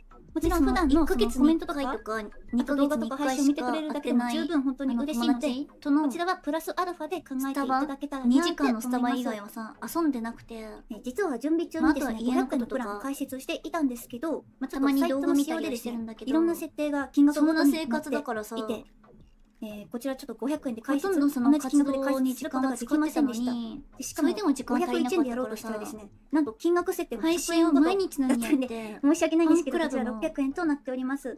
あ、学生だから登録できない。全然大丈夫ですよ。定期的にいつもコメントくれてるんでね、出してる人すごいなと思ってたドアちゃん。本当に最初の時からコメントくれて、本当に助かってます。ありがとうございます。全然十分なんで。これね、こちら本当に無理最初ファンクラブ開設した時は確か1円ずつの設定ができたりとかあったんだけど、続いて了この承プラン初配信の時には左のそれができなかったんだよね。こういうものができます。で、ちょっと本時間ないからも当は同じう飛ばしちゃいますね500円でやりたかったんだけど、詳細は同じ値段設定ができなくて、固定記事にそ書いてれも途中であるので変わったのかそちらな。見ていただけたらなって思います。興味がある方はぜひ覗いてみてください。マジでそれ兼業 V ちゃんすごすぎる。そうだよね。本当本当にに普段のコメントとか拡散で十分社畜とか言いながら配信してるのすごいなって思うこ。ちらは無理せずできる範囲で加入してくれたらとっても嬉しいです。で、1ヶ月だ専業さんもけファンクラブすごいけど、に入るとも兼業でですさ、めちゃくちゃ働いてめちゃくちゃ配信してる人今月からもは加入やめよう体とも力気軽に考えてお化けだなほしいです。って思う。まずは自分の生活を優先してください。丁寧に書いてくれてたからめっちゃ嬉しかったけど大変だなと思ってありがとう。いや、飛ばしちゃうんですあれはね、本当にさ、ムイもやりたくてさ、真ん中と右の領コメントとかやっぱくれると嬉しいからさ、ムイも入会時の特典ですね。読みにくくならない程度にお返事も書いて嬉しくね、喜んで書いてたんだけど、できる方がいらっしゃったらじっくり堪能していただけたらなって思います。投稿するのに、で、最後に何回もの予定エラーが起きてみたいな、そこの時普段は週間が結構ね、 2、3の配信になると思うんですけど、来週は多め回もの配エラー出た信予定です。んだよね。明日の3日月曜日それから活動してると配信しないのに時間ないもん。 8日8日の土曜日そっか、てるくんもそうだよね。夜8歌ってみた動画とか出配してるもんね信をやりたい。と思います。そう。ちょっと配信以外のね、全部悪いんですけど、一旦お水飲みますね。すいません。なんだろう、いろんな設定とか、チェック作業とかがめちゃくちゃ多くて、それに時間がかかってるんだよありね。がとうございます裏作業がやっぱ、ぜひ一番時間かかってると思います。で、そう、弾丸論破をやころうと思います。の画面設定もさ、もう何時間もかかってるよ。無理ですね。まだ今日のやつか知らないんですけど、なんか初配信のやつはお友達の配信でね、何時間どころじゃないんだけど、魔法少女の魔女裁判今日のさ、見てた時に初配信振り返り中とか、テロップとか、裁判コメント欄のサイズ感とか、だっていうのだけ知ってるので、確認とかね。詳しくわかんないんですけど、あれで結構何時間も読んだかかってる。ことある推理小説でね、鍛えた推理力をね、ここで発揮させちゃおうと思います。で、何で鍛えた推理力って言ったらいいの？金曜日。これですね。7日の金曜日は夜10時からもぐもぐ雑談ということで、ちょっとちっちゃいお菓子を食べながら兼業でグッズコンポとかよくできるようになってます。そうだよね。みんなすごいなと思う。ママとしか喋らないんですよね。なんで定期的にさ、イベントごとに出してる子とかもいるもんね。人が来なかったらですね、多分まずいので、クリスマスグッズとかゆる歌枠になるかもしれないですね。調べるのも結構エコーもかけない。大変だもんね。やり方がわかんないんで。見えない努力いっぱいなんだ、すごい。ゆるいアカペラみんなね、言わないけど、結構ここはね、柔軟に行こうと大変だなって思ってる。ムイもやってみて、初めて知った。ネタバレしないやつで。ムイはでもそんな、ほら、配信者の方の配信も全然してないからさ、大変じゃないんだけど、していただけたらなって思います。もうめっちゃ活動してる人は、ということで、来週の予定は以上とフルタイムで働けないんじゃないって思ってた。あ、これはもしかしてわざとらしい。また速報が入りましたかね。ちょっと時間ないけど見てみましょうか。速報です。新人 VTuber 海月むい氏が本日よりオリジナルグッズの販売を開始します。今回のグッズはデビュー記念グッズとして企画されたもので、ブースにて期間限定で取り扱われます。販売期間は本日11月2日から12月2日まで。転送コムの利用で海外発送も可能です。詳細は海月むい氏のブース公式ショップおよび YouTube チャンネルをご確認ください。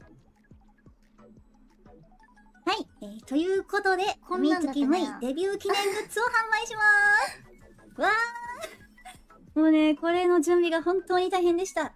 ですね。これめっちゃ時間かかった、本当に。初めてさ、受付期間は本日から12月2日の火曜日まで。いろんなサイトを調べて。こちらショップはですね、配信終わってから解説したいと思います。サンプルみたいな取り寄せて。注意事項なんですけど、こちらのね、サンプル画像はあくまでイメージなんですね。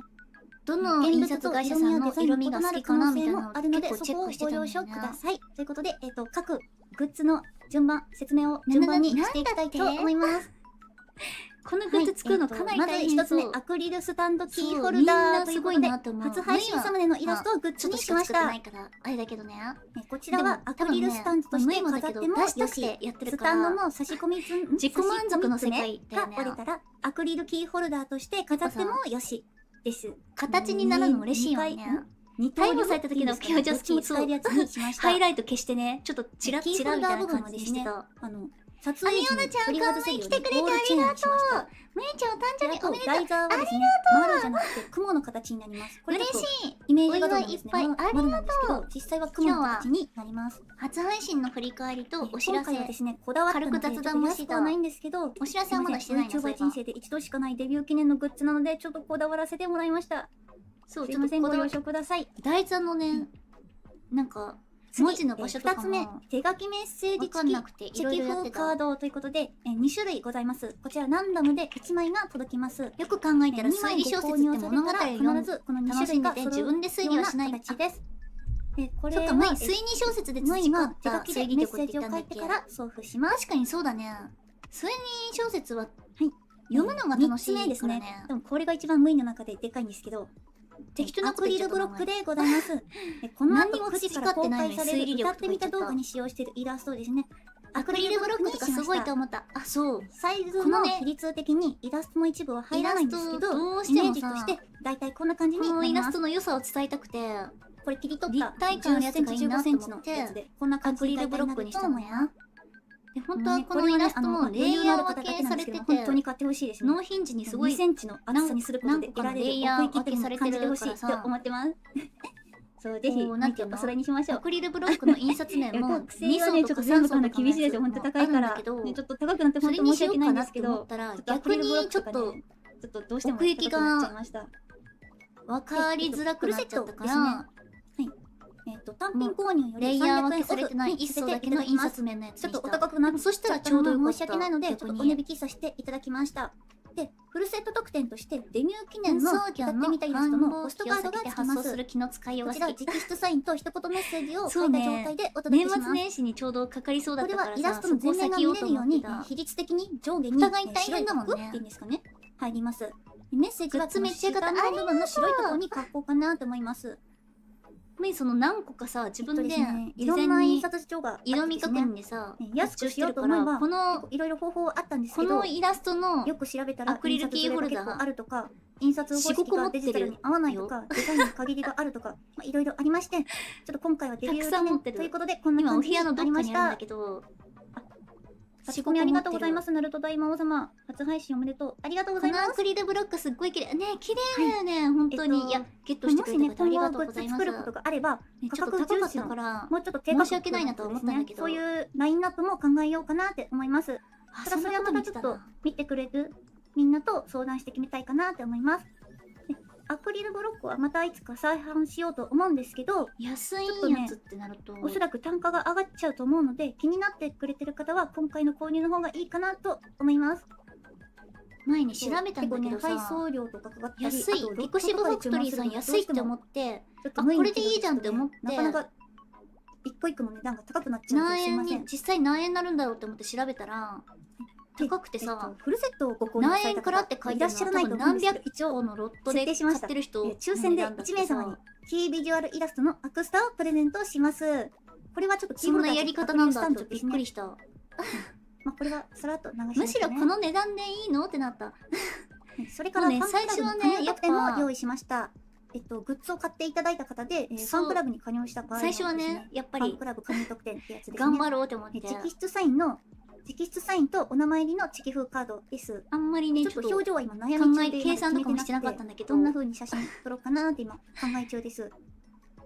で、あともう一個本当に単価が上がるとはこの時は思ってなかったあるんです。けど、そう、アクリル系のね、値上げちょっとししたた動よね。画なので割愛します。めっちゃしたよ詳細ねは。ブースの商品ページに書いてありますので、送料もさ、多そちらをご確認ください分ちょくちょく上がってると思うんだよねね。いろんなところで。特典の計算方法もブースの商品ページに書いてあるので割愛します。これはスクショ用ですね。はい、飛ばします。結構上がったよね、アクリル系の単価。はそうなんですよ。ありがとうございます。もし興味がありましたら、ぜひお迎えしてくれるとこれからまたさらに上がるんだろうなって思っというてる。ことで、そうですね。で、もしだからグッズこの時ゲッご購入されたト方ですね、お写真とか昔タグ付けして X に上げてくれたらもっとゲットできてる人は嬉しいです。はい、ということでめっちゃ以上デビュー記念グッズお得のごだと思う紹介でした。新しくさ、特典盛りだくさんこれからでちょっと印ややこしいかもしれないん刷する子ですけどね。とか、やっぱせっかくなんでね、いろいろやりた500い円どころじなと思ってゃないよね。作りました何円上がったんだろう。最後にもう一度お願い資料になります。ちょっと30分で終わらなかったら、ちょっ結構上がってると思うとギリギリ1時間以内に収まってますね。はい。そう、がっつぜひねり上がったよね。この3点下がる気がしないよね。見ていただいてよろしくお願いします。だってコメント足りサンプルね、てますか？大丈夫ですか？自分で先に注文しようってのがなかなかできない値段になっちじゃあゃってるからさ、宇宙散歩を終わりにしてお部屋に戻りますね。このいきますよ活動してる側も博打みたいな気分でやってる。注文するときにほんと大丈夫かなって思いながら、あ、またガビガビになっちゃった。はい。初配信の振り返りもうすぐ終わまたガビる。ガビの前に戻っちゃいましたけど、インフレ怖いね、今まで30分と本当言いながらに。ちょっと50分。まあ、スライド上で言うと40分ぐらいですかね、多分。はい。なりましたが、トランプ大統領を後でコメントはですね、全部しっかり読ませていただきますので。そのコメント大丈夫？ありがとうございます YouTube 映ってるかな？コメントをね、なんか後でたまにね全部しっかり読ませていただきますので、大丈夫なのに映らないやつあるからコメントしてもらえたらなっね。て思います。今日は本当にありがとうございました。次からがですね、配信中のコメントを読めると思いますので、いっあれぱい何の映画だろう？よろトランプしくお願いしますさん出てる。映画あるんだよね。ということで、最後になりますが、今日来てくれたみんな、アーカイブのみんな、ハッピーウイルス感染しましたか？ガッピガビだ。しましたか？ありがとうございます。はい、あしてる。ありがとうございます。マイの、活動方針ですね。活動方針はみんなでハッピーになることなので、雑談の時とか、そう。旅行動画では特にハッピーを感じていただけたらなーってずっと変わ思います。ってない。これからゆるゆると楽しくやっていきましょう。よろしくお願いします。完成した。ハッピーユリ完成しました。ありがとう。じゃあ、海月むい初配信を終わりたいと思います。本日は本当にありがとうございました。またいつでも遊びに来てね。ずっと弾丸論というこ破でとで終わりの挨ゲーム拶いきます。してたよね。いくよ。せーの、おつむいありがとう。ということで、戻ろうお部屋。初配信の振り返り終わりました。見てくれてありがとうございます。配信はまだ終わんないよ。つら。今日の配信も面白かった。まだだよ。まだ終わってないからね。ちょっと待って、背景変えよう。次は、お空だけのやつにする。待って。次どうしようかな。ちょっと、濃い夕方のやつにして、ケーキどここれ。よし。ということで、ちょっとさ、ずれた方がいいな。よーし。あ、パチパチありがとう。最後ほっとした感伝わってきた。なんとか終わったって思って。イランはホルムズ海峡を解放したのにトランプさんが封鎖ってあ、そうなの？ミさん、ニュースすら終えてない。そうなんだ。そこがさ、なんとかなったらもうちょっと、物価高とかもなんとかなるかな。そこちょっとどうにかなってほしいね。ということで、初配信の振り返りありがとうございました。公務員、公務員。また公務員。初配信良かったけど、ムイタンのライフは残ってるかな。意外と大丈夫だった。ちょっと、あってなってたけど。あ、待って、BGM ありがとう。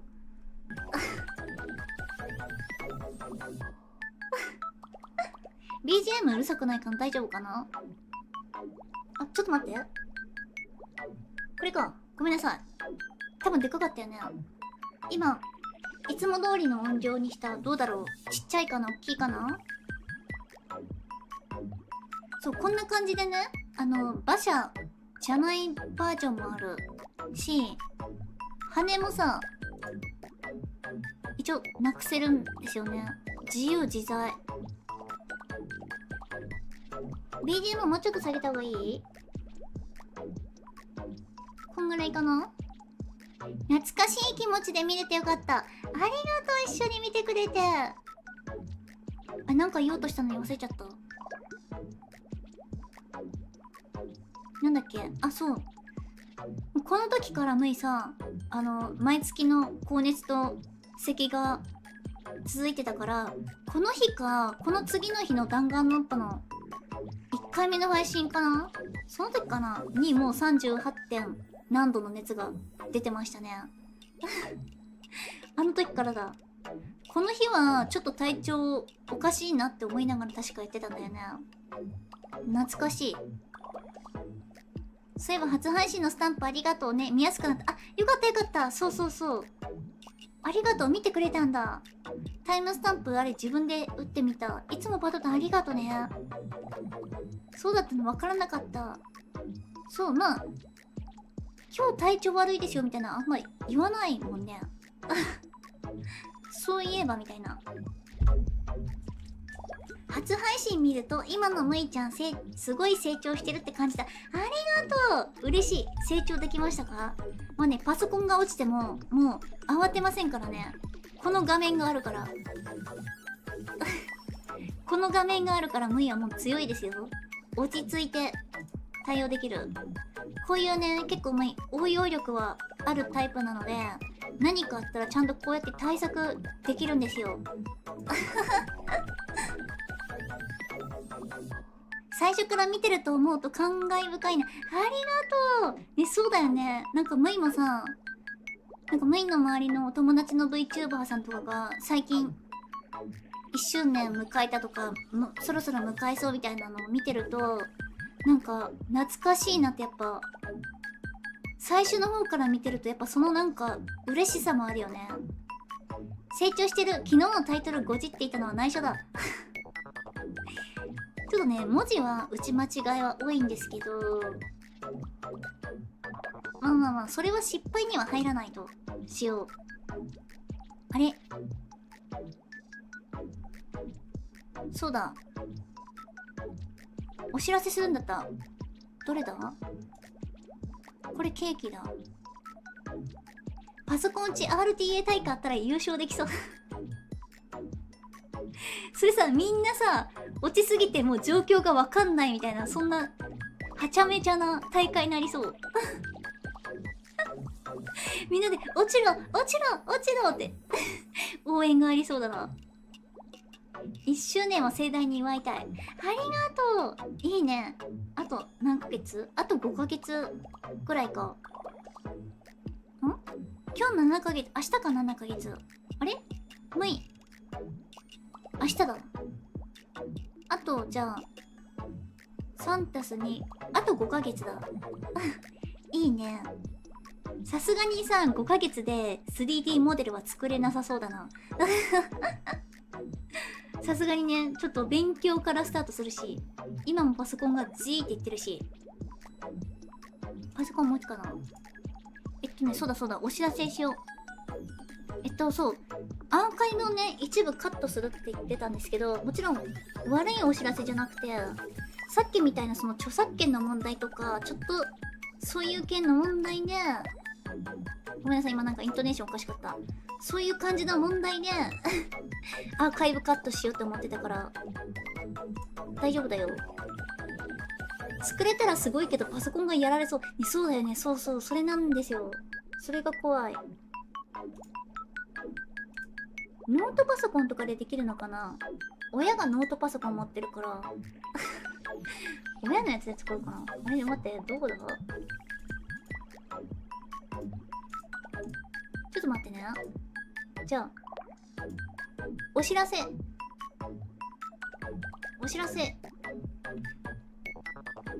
れ？これかな？勉強中だけど難しい。あ、勉強中なんだ。なんかさ、できたら楽しそうだけどね。じゃあ、早速って言っても1個しかないんだけど、お知らせ行きたいと思います。もう10時半だしね。あ、そうだ、先にそうだ、ゲーム、そう。ゲームさ、あれ前も言ったっけな。何さん、魔法少女のあれ魔のサバ、魔法少女の魔女裁判かのシリーズのゲームが、他のお友達の VTuber さんの配信見ててハマって見てたんだけど、そのシリーズのね、別のゲームがなんか今年出るからさ。あ、前も言ってたか。あ、じゃあもう言ってるわ、ごめんなさい忘れてた。やっぱり会話が弱い。そう、それをしたくて、でもそんな定期的に配信ができないから、なんか配信で1回だけやって、気になる人は続き自分で買ってやってみてねみたいな感じで終わろうか、もしくは1回やってその後数ヶ月で1回続きをやるとあまりにも遅すぎるな。動画を出すか、ムイが一人でゲームやってる動画を出しても意味ないな。ちょっと悩ましいね。でもちょっと1回だけはやってみたいんだよね。ゆっくりねをプレイしてくれて嬉しい。あ、そういうスタイルにしようかな。ちょっとまたじゃあその時のアンケートみたいな感じでやろうかな。ゲームの感じもよく分かってないからさ、ちょっと出てからまたじゃあ考えようかな。Vlog もあるし、Vlog、そうだよね、Vlog しないといけない。作らないと。この配信が終わって今日はゆっくり寝ようと思うんだけど、明日また1週間ぐらいしたら Vlog ちょっとゆっくり作るの再開しようと思ってる。ね、面白そうだよね。ルルちゃんもさ、続きしてほしい。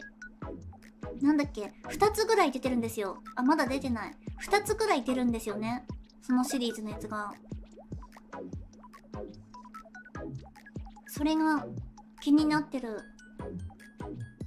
なんか人の反応を見るのもさ楽しいし、なんだろう、普通に自分でもやってみたいな、知っててもやりたいなって思っちゃうもんね。面白いから。どっちでも嬉しいけど無理のない範囲で大丈夫で。ありがとう一回でも見てみたいかも。ありがとう。じゃあ一回どっかで配信しよう。でも今年発売されるのか来年発売されるのかもちょっとよく分かってないから続報待ちます。ウインク今目描いてた喋りながら目って書いてた。魔法少女っつうと3話目で闇落ちするイメージが刻み込まれてる。なんだっけあれ。あれだよね。名前知ってる。ホムラ。やばい、名前がわかんない。ホムラ。魔法少女ホムラ？なんてタイトルだ？ホムラちゃんだよね。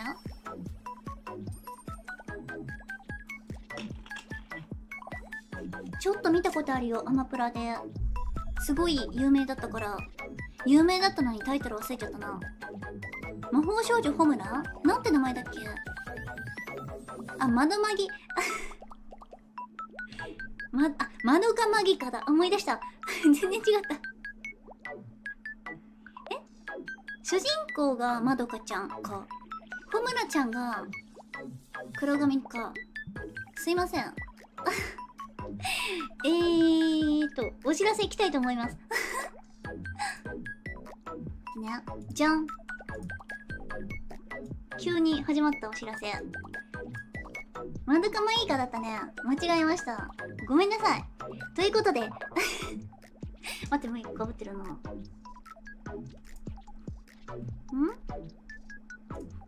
っちこう。じゃん。みつきむい誕生日記念グッズ2026発売決定しましたー。グッズきたー。ということでちょっとねこれの一部をアーカイブカットするんだけど、なんだってグッズだーわー、パチパチありがとう。これねちょっと待って、またねむいがスライドショー的なやつのやり方わかんないから動画になってるから一個一個停止しますね。見てきますよ。まだ進まないな。あ、これだ。これ次のページだ。これはどうなんだろう。これは X にも後で載せるのかな。これ商品画像がずらっと並んでるんですけど、1人100限定100限定のやつもありますよ。いや、100個までいけるやつある。うとうとしてたけど目覚めた。ありがとう。うとうとしてたのダメだ目覚まそう。終盤ホムラが主人公と思ってた。あ、そうなんだ。あ、そうなんだじゃない。主人公じゃないもんね。かわいいよ。ありがとう。そう、昨日と今日のサムネのイラスト。あ、そうなんですよ。昨日の、カウントダウンで使わせていただいたイラストを、今回の誕生日グッズとしてグッズ化させていただきます。かわいい、ありがとう。ちょっと待ってね。単品でアクリルパネル、さっきのステッカーのセットのアクリルパネルがご購入可能です。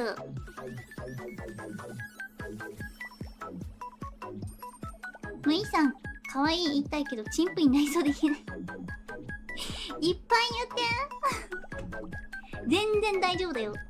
むい、かわいいはいっぱい言われ慣れてますけど全然嬉しいよありがとう。生まれた時から可愛いねって親に言われてますからね。みんなそうか。ノートは単品で、単品もあります。これがちょっとさっきのは A6 のちっちゃいサイズだったんだけど、こっちは A5 サイズでもうちょっと大きい中ぐらいかなのサイズのやつが単品でノート買えます。これはちょっと数量限定なんですけど、単品で買えるのはこの英語ノートとアクリルパネル、ステッカー付きのアクリルパネルです。こっちの英語ノートの単品のやつは数量限定で、ムイがね在庫抱えても大丈夫な程度の数量にしようと思って数量限定になってます。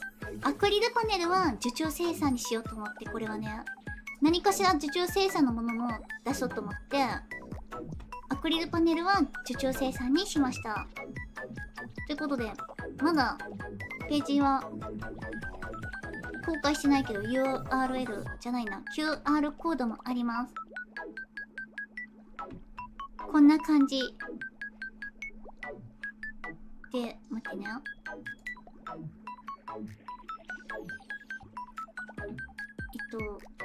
ってね、アーカイブ用に今ちょっと喋りますね。みつきむい誕生日記念グッズ発売されます。販売期間は6月1日今日の夜から7月1日夜までね、これカットしますよ。てか、こっちにすりゃいいんだ。ね。内容はアクリルパネルステッカー付き。これは受注生産です。ステッカーの、イラストはちょっと後から決めます。ね。早口ですいません。英語ノート。これが数量限定となっております。はい。ぜひゲットしてもらえると嬉しいです。よし。今日から、そう、ちょっと待ってね。後から公開するんだけど、先にさ、アーカイブ用終わり。このステッカーのイラストさ、ちょっと今相談しようと思ってたんですよね。両親共働きで、大丈夫大丈夫。こっちの、フルセットの方がちっちゃい A6 のサイズのノートで、単品はこのもうちょっと大きい英語のサイズのノートになってます。編集の裏側見れた気がして面白い。よかったよかった。ありがとう。両親共働きで職場のタバコの煙が充満してる場所に寝かされてた。本当に？職場そんなところで寝てたんだ。それは大変だな。大丈夫？はい。廃棄種になってません？無意が鳴った廃棄種。2種類あるの嬉しい。ありがとう。そう。これがね、数量限定で、だいぶ少ないんですけど、用意してる数は。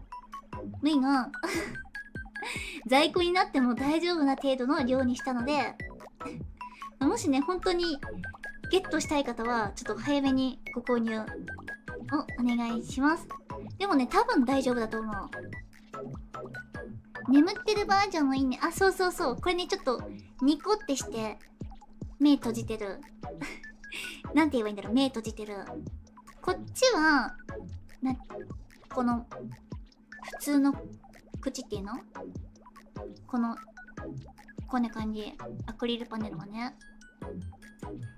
で、そうだ、さっきの、あれ。またアーカイブカットする側に行こう。これ今からアーカイブ。ステッカーさ、悩んでるのが、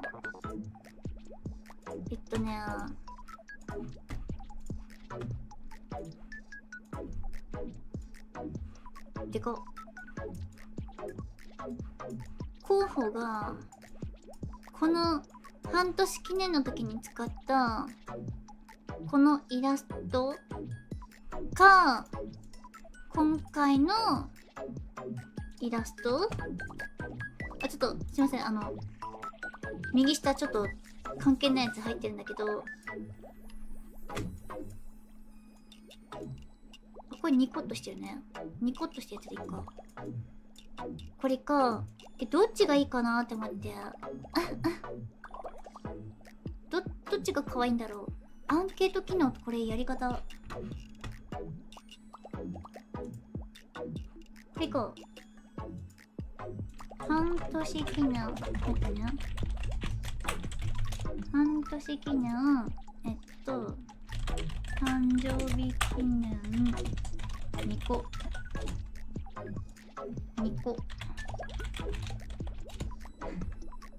ステッカー。こ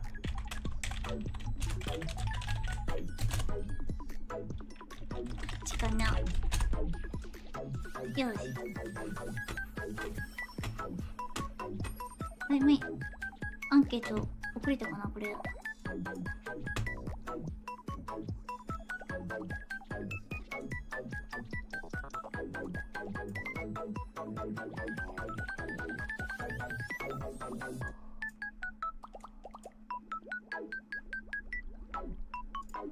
これとさっきのやつ並べた方がいいか。アンケートポチッとありがとう。わかりやすいように並べるか。今日はねこれをちょっと聞こうと思ってた。悩むな。究極の選択だ。半年記念の欲しいな。おお、どっちが人気なんだ。これ自分でさ、どうやって見るの？自分の YouTube 開けばいいのかな。実家で飼ってた三毛猫のミーコは製品の皮を踏まずに器用に歩き回ってた。すごい。頭いいんだね。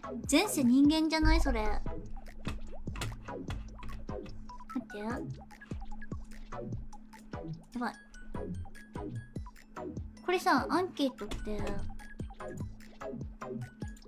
自分で終了するのか。これ見えないんだけど自分。待って。YouTube 開こう。今は2個が優勢。待って、どっちも2個だった気がする。半年記念2個と誕生日記念2個。表情忘れそうだからさ、どっちも2個って書いた気がする。どっちだろう。これさ、自分の配信のページって見えないじゃん。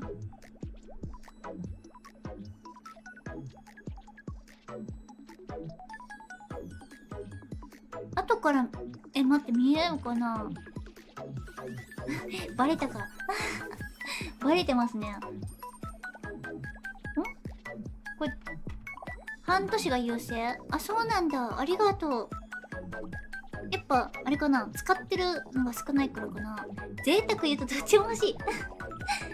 あれね、アクリルパネルのセット、アクリルパネル買うとこれついてくるから、一応2つの絵から見れる。で、なんだっけ、豪華セット、アーカイブカットするグッズページあるんだけど、アーカイブカットする豪華セットのマグネットはこの半年記念のイラストです。それはね、控えめマグネットってネタで書いてたんだけど、サイズがちっちゃいから控えめって書いた。半年67%、生誕33%。ありがとう。じゃあもう終了しちゃおう。じゃあ終了なった？ありがとう。待ってね。じゃあメモりたい。ス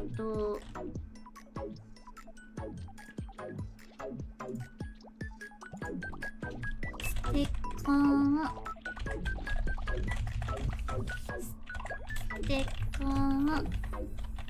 半年記念イラスト2個。ちょっと無理の後で確認するように色なんでいいや、これだ。よし、紙にでっかい文字。ごめんなさい、無理のちょっと記憶力が悪いんで、これですね。よし。ということで、お知らせは誕生日記念のグッズ販売でした。これだけです。ミーコはトイレに入ってると扉をカリカリノックして入れると便器で用を足してた。頭いいね。ボーダーコリーみたいなぐらいの頭の良さじゃないそれ。すごい。あ、パチパチありがとう。これだけでも全然嬉しい。あ、よかった、ありがとう。ね、ページ公開しようかな。さっきね、そう段ボールのサイズ感見に行ってて、ホームセンターがさ、いろんなやつがあるんだけど、ちょっとあまりにもいろんなサイズがありすぎてよくわかんなくて、結局ダイソーで段ボールをちょっと試しに買ってみて、フルセットが入るサイズどれだろうと思って見てて、60センチがね意外とちっちゃかったから、80センチのサイズの段ボールに入れるフルセットはね、アクリルパネルとか英語ノート、単品の英語ノートは普通って言えばいいの？普通のサイズ感で発送できる。ブース公開しよう。どこだ？じゃあそろそろ終わろうかな。待って、公開してから終わろう。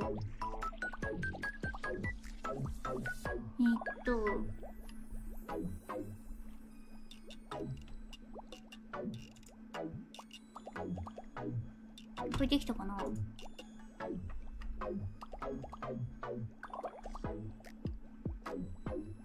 待ってね、今チェックしてます。よしよしよし。そう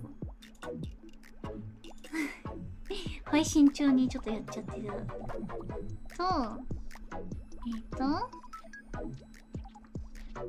待って、値段言ってないじゃん。値段がね、そうちょっと豪華セットが高くて、待って見よう。どこだ？豪華セットがね、6個セットでちょっとお高いんですけど、11000円になっちゃいました。申し訳ないです。で、アクリルパネル、ステッカー付きのアクリルパネルは3000円。英語ノート、単品の英語ノートは1000円になってます。で、ページが、ブースのページ2つあって、梱包サイズの関係で、豪華セットと豪華セット以外で今公開しましたので、もしゲットしたいよっていう方いらっしゃいましたら、チェックしていただけると嬉しいです。よし。おいくら万円安いともありがとう。嬉しいお知らせ。あ、パチパチありがとう。忙しい中グッズ制作ありがとう。結構大きいね。そう。ピーした後タイルをカリカリ蹴って砂をかける仕草は可愛かった。いいね。猫飼ったことないからさ、そういう生活感あふれる状態みたいなの知らないんだよね。むいちゃんグッズが順調に増加中。わい、ありがとう。オッケー。早速見てきます。ありがとう。ブラン、あ、リアクションも6万いってる。ありがとう。疲れてる中、ポチポチポチポチ。ありがとう。今日何曜日？今日月曜か。もしよかったら今日の配信もなんか高評価とかハイプとか後でできるようになるかな、してもらえたら嬉しいです。ありがとうございます。そう、なんかね、そう梱包する時のサイズ感考えると、あんまり大きいのってさなかなか作れないなっていうのが今回ちょっと勉強になりました。よし、ということで今回は今日の配信はこれで終わろうかなノートも可愛いよ。ノートはね、ノート、あれ画像、まあ、アクリルパネルも可愛いよね。まあ、縫いもゲットするんですけど、ノートこれだ。可愛い。裏側もあるの嬉しい。無事買いました。ありがとう。あ、早い配信見ながらありがとう。購入した。ありがとう。サンタムさんバタタありがとう。そう、確かね、あれ購入するときに残りの数量が見えてくるのかな。どうなんだろう。メインがちょっとさ、見え方よくわかってないんだよね。確かね、数量限定は3個ずつしかなかった気がする。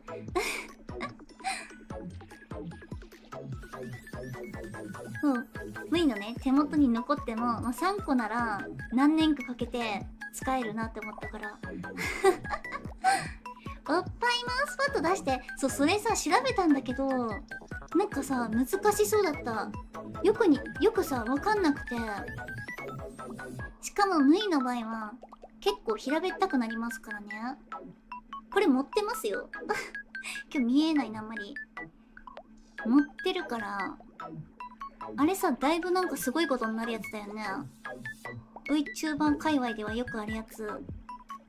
あれもね、多分出すってなったら厚みがあるから普通のポストに投函できるサイズじゃなくなっちゃうから送料が高くなるんだよね、きっと。なかなかそう、フルセットはね、そうでかいからちょっと送料もお高くなっちゃって申し訳ないんですけど、難しいね、やっぱりそこら辺考えるの。なんかそれもあるから薄いノートとかがめちゃくちゃいいなって思った。X に購入ポストしといてありがとう。チェックしよう。今日は確かね、誕生日のお祝いにいいねとかくださいみたいなちょっとおねだりポストをして、多分それのリプ編とかで今日が終わっちゃいそうだから、また明日チェックします。ありがとう。早い。ということで、これですね、7月1日まで販売されてるので、もしよかったらぜひゲットしてください。で、数量限定のやつは、あ、いいのか。数量出してるもんね。よしよし、大丈夫だ。フルセットのページはもし全部売れちゃったら非公開にしようかな。アーカイブもカットするもんね。届くの楽しみ。ありがとう。ちょっと届く日にちちょっとまだ分かってないんだけどまた発送するときにいつもポストとか YouTube のコミュニティかなにも投稿してるんで、またお知らせ待ってください。でね、このタイミングちょっと違うんだけど、ルルムイグッズの梱包もね、そろそろしようと思ってるので、また発送できそうになったらポストします。それももうちょっと待っててね。私は古のボールマウスを未だに使ってるからマウスパッド欲しい。おー、前もこれボールこれボールじゃなかった。でもさ、ボールじゃなくてもさ、意外とマウス使った後ってなんだろう、この滑り止めの部分に若干ゴミが詰まるからさ、デスクが汚れるんだよね。それをさ、この活動を通して初めて知って、今デスクが白だからさ、汚れちゃって大変なんだけど、今回のマウスパッドを今使ってデスクを汚れないようにしようと思ってる。あ、ハトタン待って、ありがとう、ナイスパー。ハート押した。よしよしよし。これからも体に気をつけて長く続けてほしいな。ありがとう。これからもよろしく。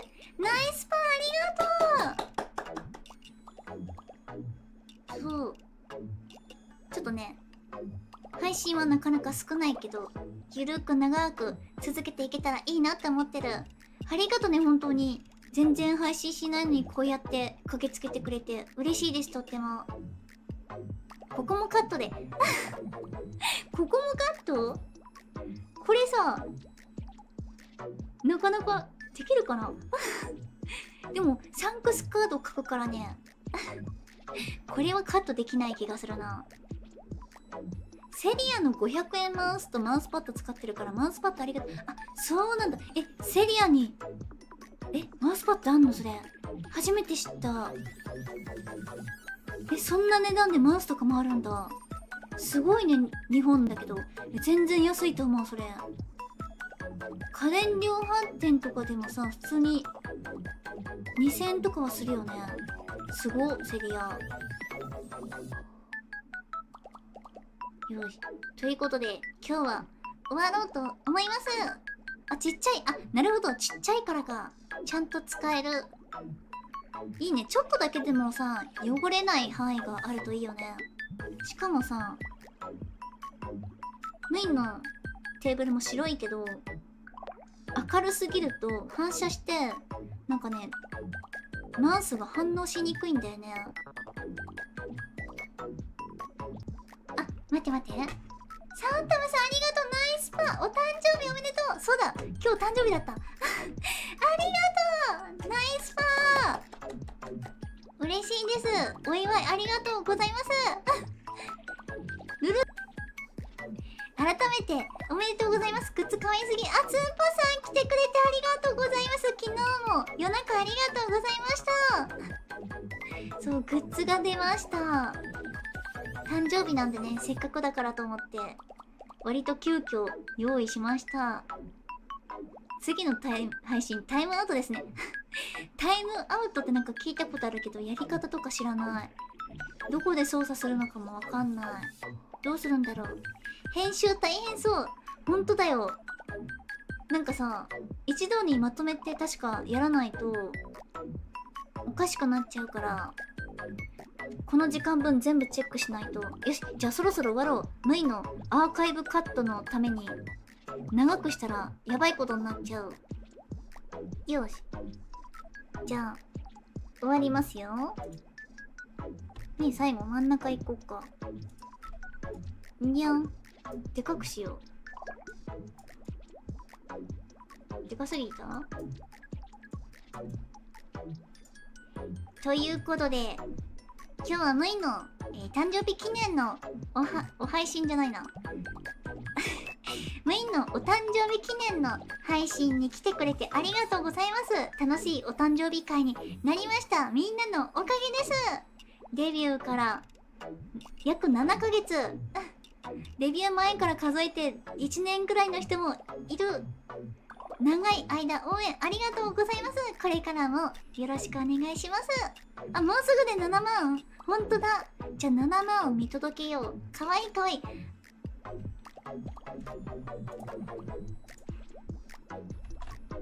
間違えた。ハート面にしようとしたら間違えた。あれあれ、ちょっと待って。ありがとう。めっちゃでかくしようかな。じゃあ最後ちょっと待って、変な出ちゃった。ちょっと待って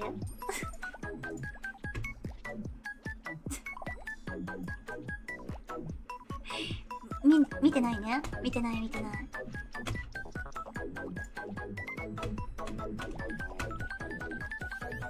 うっかりミスでタイムアウト。あ、そう、ね今さ、間違えてさ、タイムアウトじゃないんだけど、なんだっけ、ブロックみたいなしてしまいそうになったことあってさ、普通に見てるリスナー側でさ、他の子の見てても間違えてコメント読んでたら、普通に間違えて報告みたいな押しそうになったことある。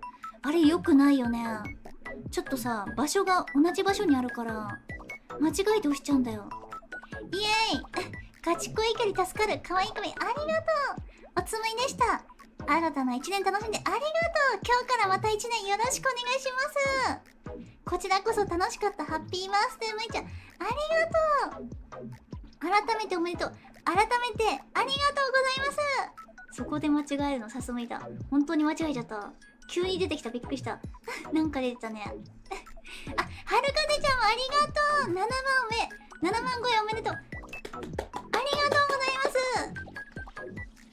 す。優秀の美だね。使い方合ってんのかな。ということで終わりますよ。今誰がいるかな。お名前呼んできますね。いや、昨日今日と夜遅くまでありがとうございます。朝早い子多いのにね。